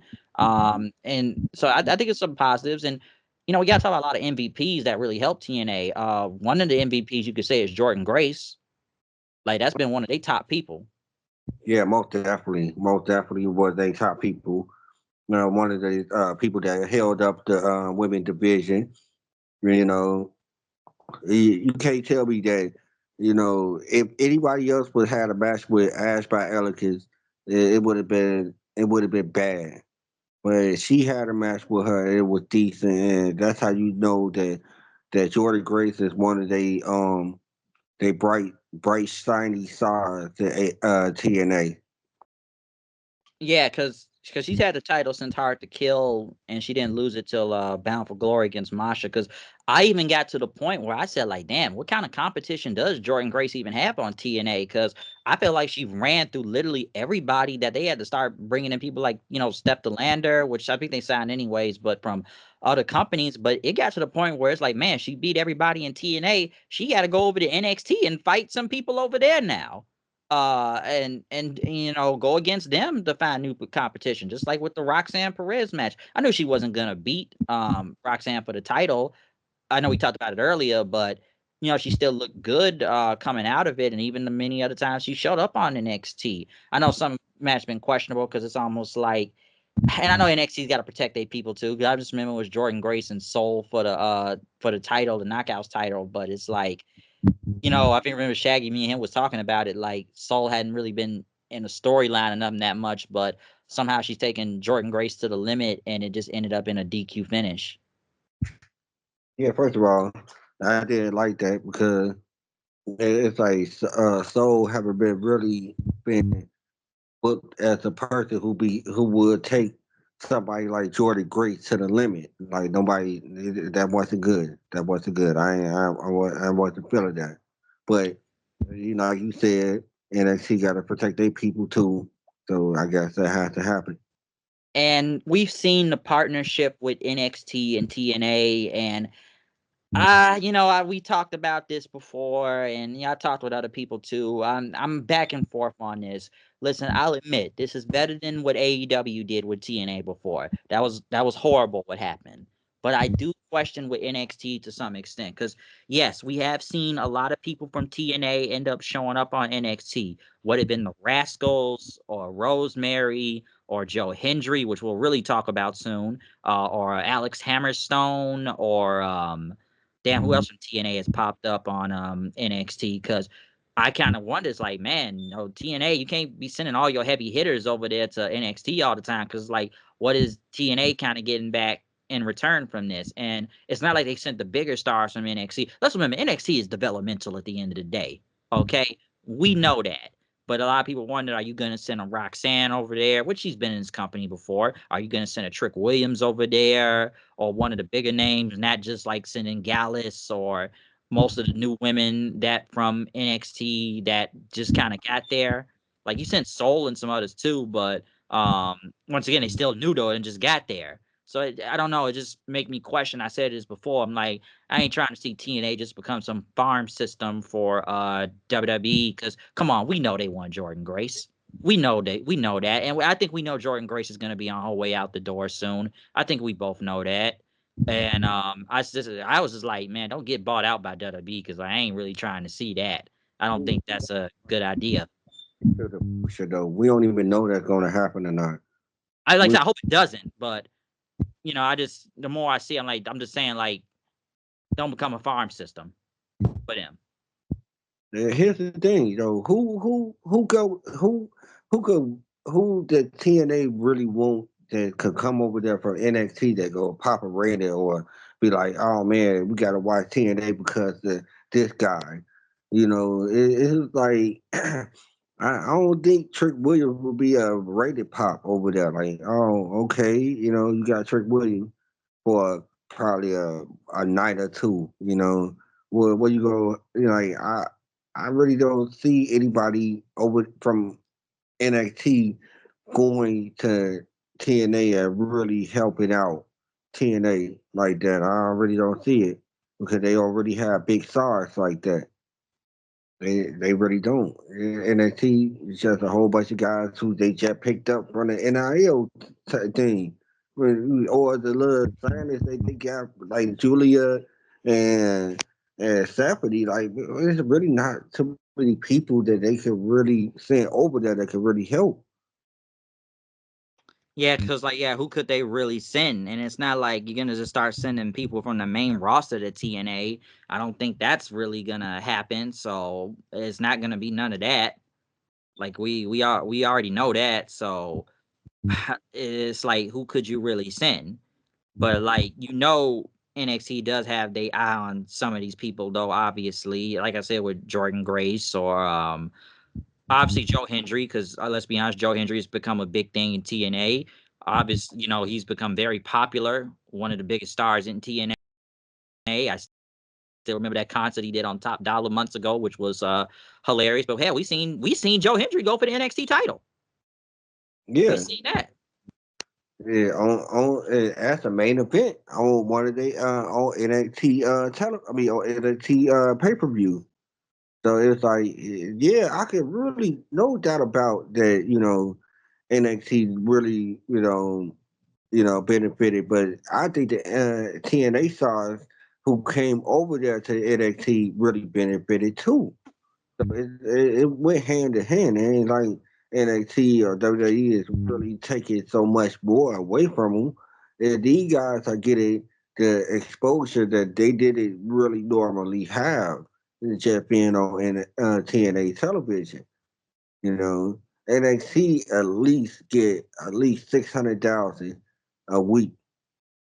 Yeah, You know, the problem with TNA is like you can't really find what channel they on unless you can use the app that they have now, the TNA Plus app to watch the shows, but it's not like you're gonna find Access TV. That's one thing TNA's always been missing is just a TV deal that people can actually find a channel. Said that for years now, so that's kind of one thing to put out there. But I do believe it is still like a back and forth thing. I know, like I said, with the attendance being up in TNA, some people believe that's all on WWE. I don't think it is all the way. Maybe to an extent, but we've seen bigger, like I said earlier, we've seen bigger crowds with TNA. But like I said, TNA at least gotten popular with some of the names they have on their show too, or whoever's like return. Like I think I said before, Hardy's, they end up signing a contract, I believe now, so they're gonna be with TNA for a minute. I know Mike Santana came back to TNA after everything that happened in AEW, and like we already just talking about the popularity of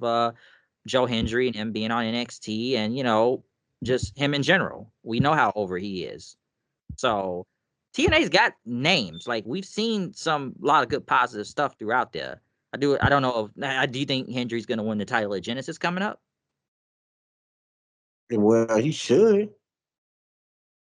He should. He should have been champion, but he definitely should win this. Real talk. He definitely should. Because I've liked Nemeth. I haven't like Nemeth is good. Like come on Ziggler or whatever. Like so he's been good as champion. I've enjoyed his time since Slammiversary. It hasn't been bad. Because like look at the champions they've had throughout the year. Just I said world champion right now, but Nemeth hasn't been bad. Moose in the system, it's gotten better because the system didn't make any sense to me when it first started.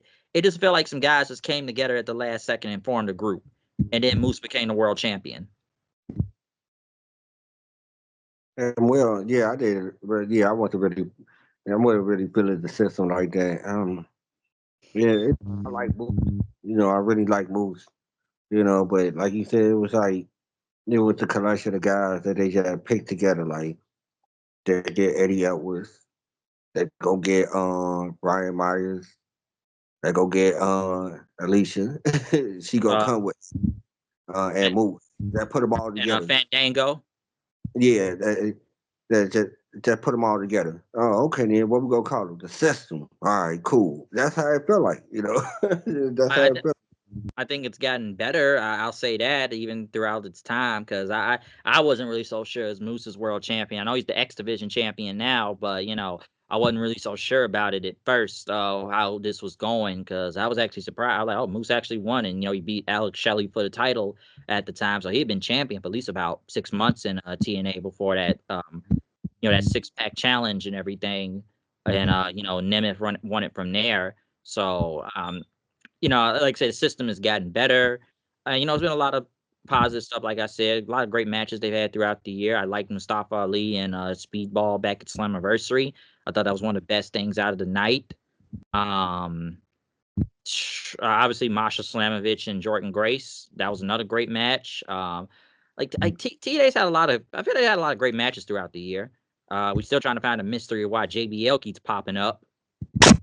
That is true. And I told you that this like probably a couple of months ago, like they're gonna have to give us the reason why this man that T-Ball popping up. After a while, we're not gonna care why he popping up.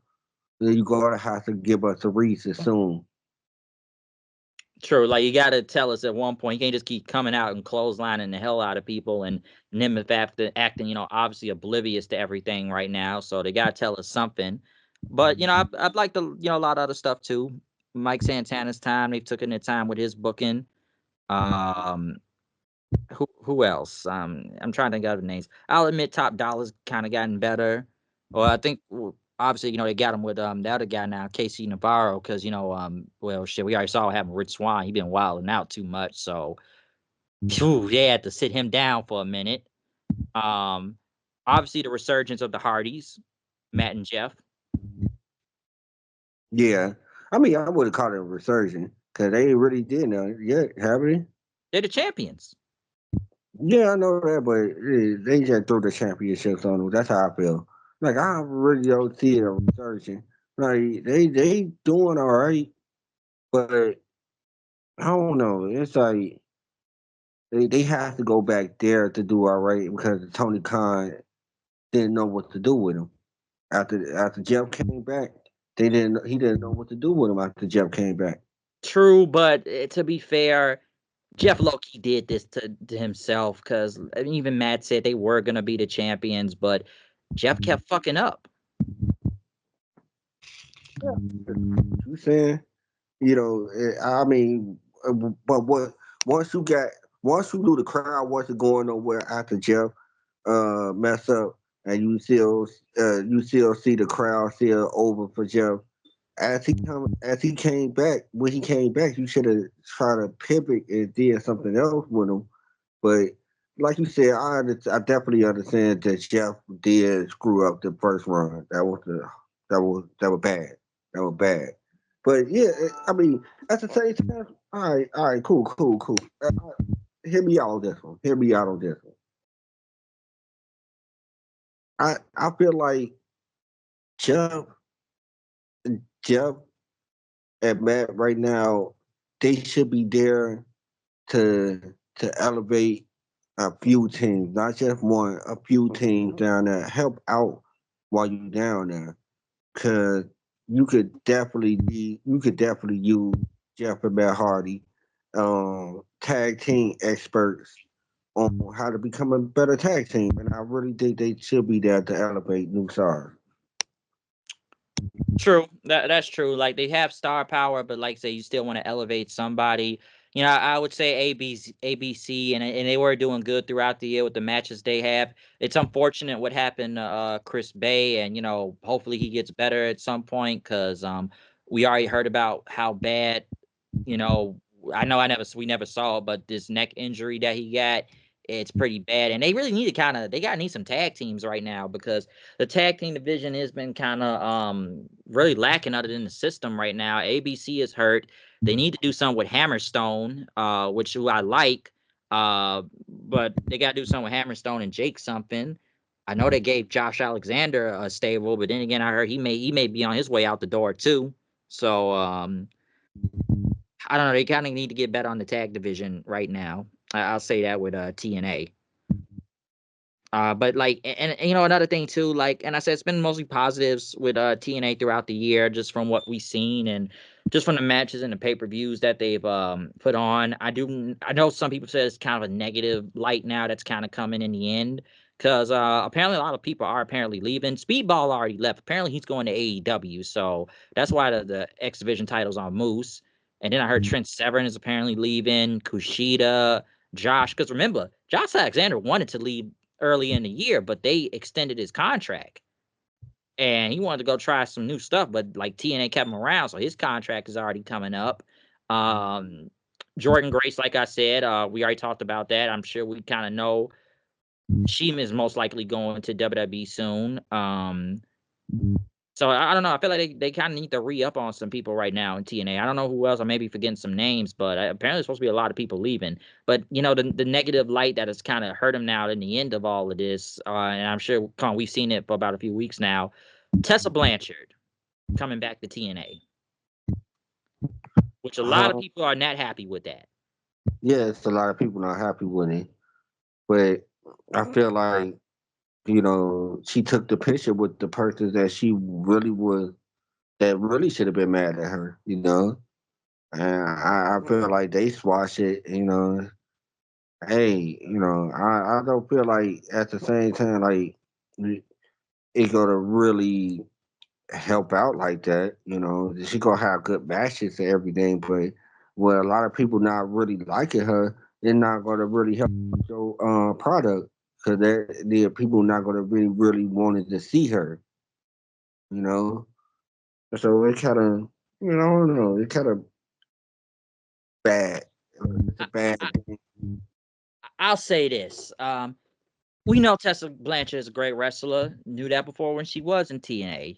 We know that. Like, she's a great wrestler, but it looked like it seems trouble tends to follow her everywhere she goes. Now, yes, like I said, the most thing that matters is that she apologized, to that La Rosa Negra about the alleged racism stuff because we know Tessa really never admitted it and it just got really bad then. But like I said, she took a picture with like I said, with La Rosa Negra. I think the thing that people were mad at that she never gave out a public apology, and it's not even just the racist stuff, that was going on. It's about just her attitude and other things we've seen even after the whole alleged racism stuff. Like we've seen her get fired from WoW. You've had problems down there in Mexico, apparently, because that's where she's been at the whole time. Whatever, I guess. What was that dude Daga? They said she cheated on him or something like that. And just like other people that are in WWE right now that really were going after you on Twitter because of stuff you have done and how much of a bully and a prick apparently you were and whatnot. Because hell, we seen Chelsea Green. We seen what she said.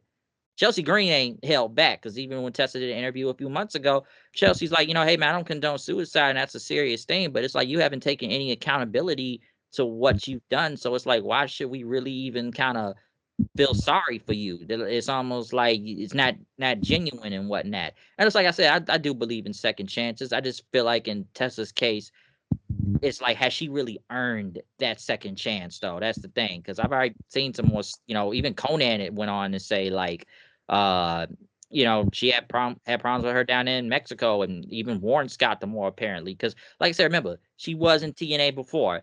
And listen, it was goofy as hell when TNA put the world title on her. That was dumb as hell. But then there were problems with TNA because when the pandemic happened, she went to Mexico and then apparently she held the title up for ransom. It's almost like usually spending promo videos and come back, but she never came back, and they just ended up firing her and took the title back, and somebody else became champion. But you really should never put the title on a woman to begin with. Let's be honest, that was goofy as hell. It was. So, and I know there's a new president now, and apparently, like what the roster was blindsided about her coming back, and then there were rumors about what Jordynee Grace not really wanting to do anything, I guess, with her. But it looks like that's going to be the case now because we saw Tessa attack Jordynee Grace. And some people kind of wonder is like, should the company really listen to Jordynee Grace if she's already apparently on her way out the door? Because I feel like she's just going to put over Tessa once Genesis comes around, and that'll be the last we see of Jordynee Grace, and Tessa will, be the winner and all that. But it's been a lot of questionable decisions. So I guess, can the roster give her a second chance? Because we've already seen people even go at Moose because Moose defended her even a few years ago with all this alleged racism stuff coming out. So everybody already calling him a coon on the internet as it is anyways, because he been kind of going back and forth with people since Tessa came back. So it's like, yeah, I guess it's like wait and see to see what happens if she's really earned that second chance. I've seen people feel like this is just a way to get her in the WWE. I don't think that's the case because remember, WWE even let her go a few years ago because she was in the Mae Young Classic, but I guess she had attitude problems and giving away like spoilers to the Mae Young Classic at the time. So that's why WWE didn't even want. That's why she went to TNA first to begin with years ago. So I don't know. I know a lot of people say, "Well, how long is the?" Oh, she suffered enough. Like has she, or does she just bring a lot of this on her own self? Because it's like every time I've heard about Tessa Blanchard throughout the past 2 years, you always into trouble getting into something with somebody. So I don't know, but you got to really kind of sit here and question these things. Um, yeah, like you said, I don't feel like she did enough for people to, for a second chance or anything. I just feel like it's like it's in a strange mix. It's in a mixed bag with her, and I feel like we just gotta have to wait and see what's going to go. What 2025 brings with Tessa Blanchard. I'll wait out and see. That's what I'm gonna do. I'll just wait and see. Yeah, because I've seen a lot of people even say they didn't want to watch TNA no more. They feel like this is just going to bring business down. I don't know how this is even her being back going to bring business up because it looks like they need to kind of re-up on people right now if all these people allegedly leaving and all that. So it's almost like, is this just the best trade-off to get Tessa Blanchard? Like, I don't know. Like, some would wonder, like I said, has her attitude changed or anything? Like, because I'm like, well, yeah, she just messed up again. You just need to get rid of her and never bring her back again. So, because she low-key got blackballed damn near from wrestling for the past few years now. And it's like you got this many people talking about you that what now in WWE saying how much of a bully and prick you were, and still kind of still on that, and don't really believe you've earned a second chance. So it's a wait and see type of thing, but just kind of just looking at, what's on the table right here, I just kind of felt like I don't really believe she earned a second chance, but I guess all we can say is wait. We'll have to wait and see. That's all we can really say about that right now. But it's really got more of a negative light than positive from what TNA has done throughout the entire year. So yeah, you got anything else to add with TNA? Man, what I did have a couple of things in my notes. So, the TNA matches of the year that I had for both men and women, I had the Nick Nemeth versus Joe Hendry. They one-on-one title match with JBL came in and interfered. I had Nick Nemeth versus Josh Alexander Iron Man match. And then I had Steve Backlund and Josh Alexander with the no DQ match. For the women, I had Masha versus I had both of their matches. Masha versus Jordan Grace, both of their matches. Two out of three fall and the first and the one-on-one match. I mean the last match that they had with she retained. I mean not retained. I think she won. Bound for Glory. Yeah. And those I had both of those matches. And I had Jordan Grace versus Trinity as one of the matches. So those are matches of the year. Debut of the year, of course, Nick Nemeth. Yeah, that's about it. Yeah, that's about it. Yeah, that's good picks right there. Like, yeah, I would have said the same thing too, mostly throughout what I've seen with TNA. Because I'm just trying to even think, even just from TV matches too. Like, I'll say that Speedball and Moose. I know it was Speedball's last match in the company, but him and Moose, that was a real good one. That was a banger. That one that had some heat to it. I definitely enjoyed that one. Speedball has always been really good. Him versus Leon Slayer, him versus Mustafa Ali at Slammiversary, I thought was really good also. So it's been a lot of good. And like even when I went back at Against All Odds back in June, some really good stuff there. I'm trying to think it was like Moose and Matt Hardy for the title. I actually thought that actually was pretty good. So no, it's a lot of there's a lot of good matches throughout TNA. So like I said, TNA has had a really good resurgence, positive year.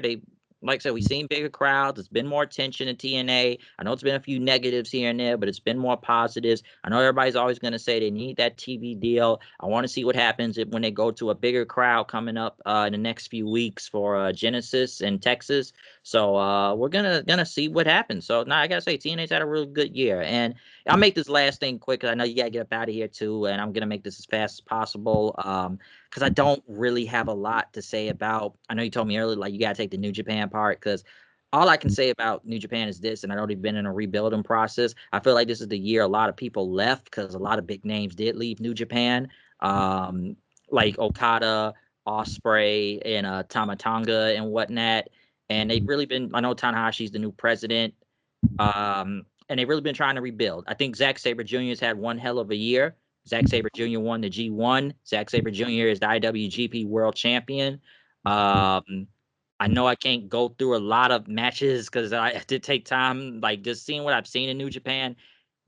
They've really had a struggle time too. They've kind of struggled like AEW when it kind of comes to crowds or just a lot of stuff. And hell, Nick Nemeth was down there in New Japan. Nick Nemeth was the global champion for a second down there. Hell, Matt Riddle was down there with the TV title until he kind of, I told you I was there at that show at Windy City Riot in Chicago. And I guess he kind of no sold to finish with Zack Sabre Jr. I guess that's why New Japan ain't really working with him no more. But now some different people from WWE that kind of, especially after all those releases, that kind of stepped into to New Japan for a second. But they've been kind of in a rebuild. And like I said, John Moxley was the world champion down there, and I was kind of disappointed about that. But like I said, he was the world champion twice this year. So with Wrestle Kingdom happening next week and Wrestle Dynasty, I don't know if you're gonna watch any of that or seen the card, because I'll tell you right now, that Wrestle Dynasty card is looking like it's basically Forbidden Door.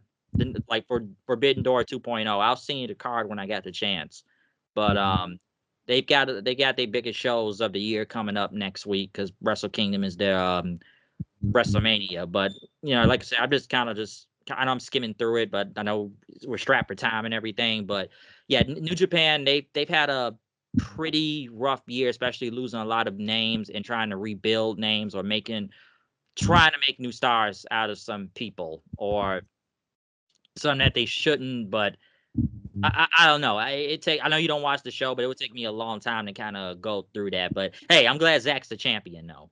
Like Zack Sabre Jr. is that dude. So I definitely can. I'm glad to see him getting his due in New Japan. But if you get a chance, I definitely recommend checking out Wrestle Kingdom and Wrestle Dynasty next week. I'll send you the cards for those. All right. So yeah, I know. Like I said, I know we're strapped for time, but I already said before earlier we were only gonna probably be talking about 3 or 4 companies that we watched, and I'm probably just gonna know all the New Japan stuff. That's why I'm kind of going fast. But mostly everything we kind of know is from WWE, AEW, and TNA. But yes, before we get out of here, but I gotta ask you, like, what would you just rate wrestling throughout the entire year out of all the stuff? I know we've already kind of went through our categories with the matches and MVPs and best of the best out of the year and the worst of the worst, or is there anything that you had anything in your notes that you wrote down that you had best or worst of by any chance before we get up out of here? Whether it be promotion or pay-per-view or just anything throughout the whole year with wrestling. Well, the whole year been a good thing for wrestling. Even though AEW really haven't been holding up their end of the bargain, but TNA and WWE been holding up their end of the bargain, and they've been putting wrestling back on the map again. I really the worst of the year, like man, from AEW, it got to be the Death Rider stuff right now. That's gotta be the worst of the year to me so far. It's like it really don't make any sense. And we still haven't had a reason why this man is doing the things he's doing. And so Shane yeah, McMahon. oh my goodness, he pulled the big, coming around. Here comes the money. Here we go. Still waiting on that. The worst things from WWE is they lack of attention to the mid card, to the tag team, and to other people, other women other than Rhea. I really think that's been they Achilles heel. What's the worst thing they've been doing. You know, and so I really think going into next year, going into 2025, I really think that TNA and WWE is going to keep on building on what they've been building on since last year. You know, and so I really think if they're going to be doing, they going to be doing good. Um, AEW. I don't know what to say about it. Hopefully they can get better. I don't never want to see a company do bad. I do really want to see them step their game up too. But other than that, yeah, I really think that wrestling had a good year this year. Yeah, it's been a lot of highlights, I gotta say. We've had some negatives, stories here and there.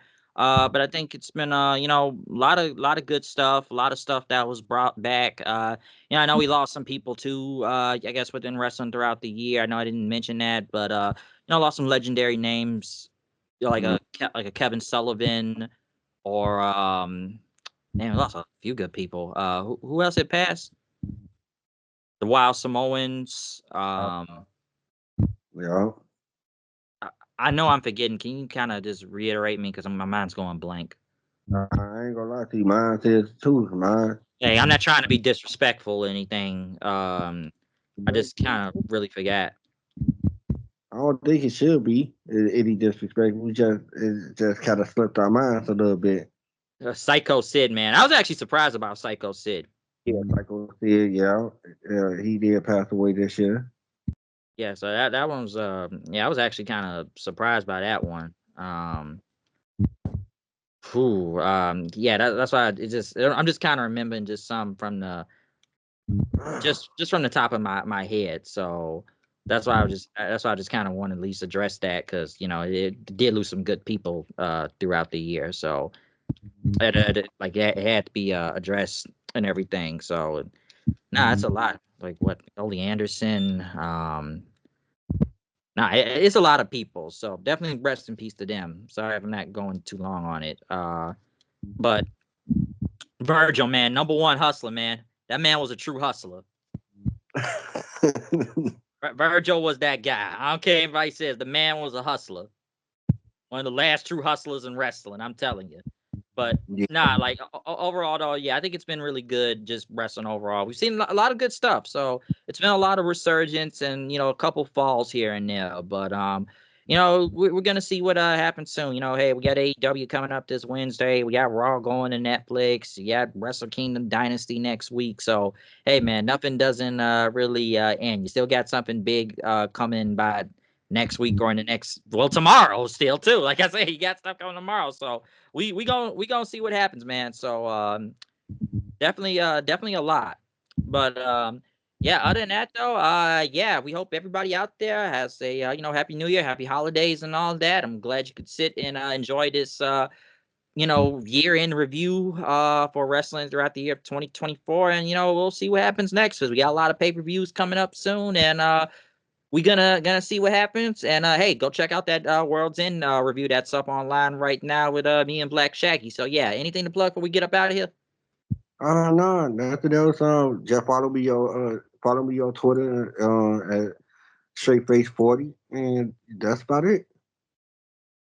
All right, no problem then. Yeah, other than that, we out here. Peace. Hope everybody be safe out there tonight, and yeah, see y'all then, and we out.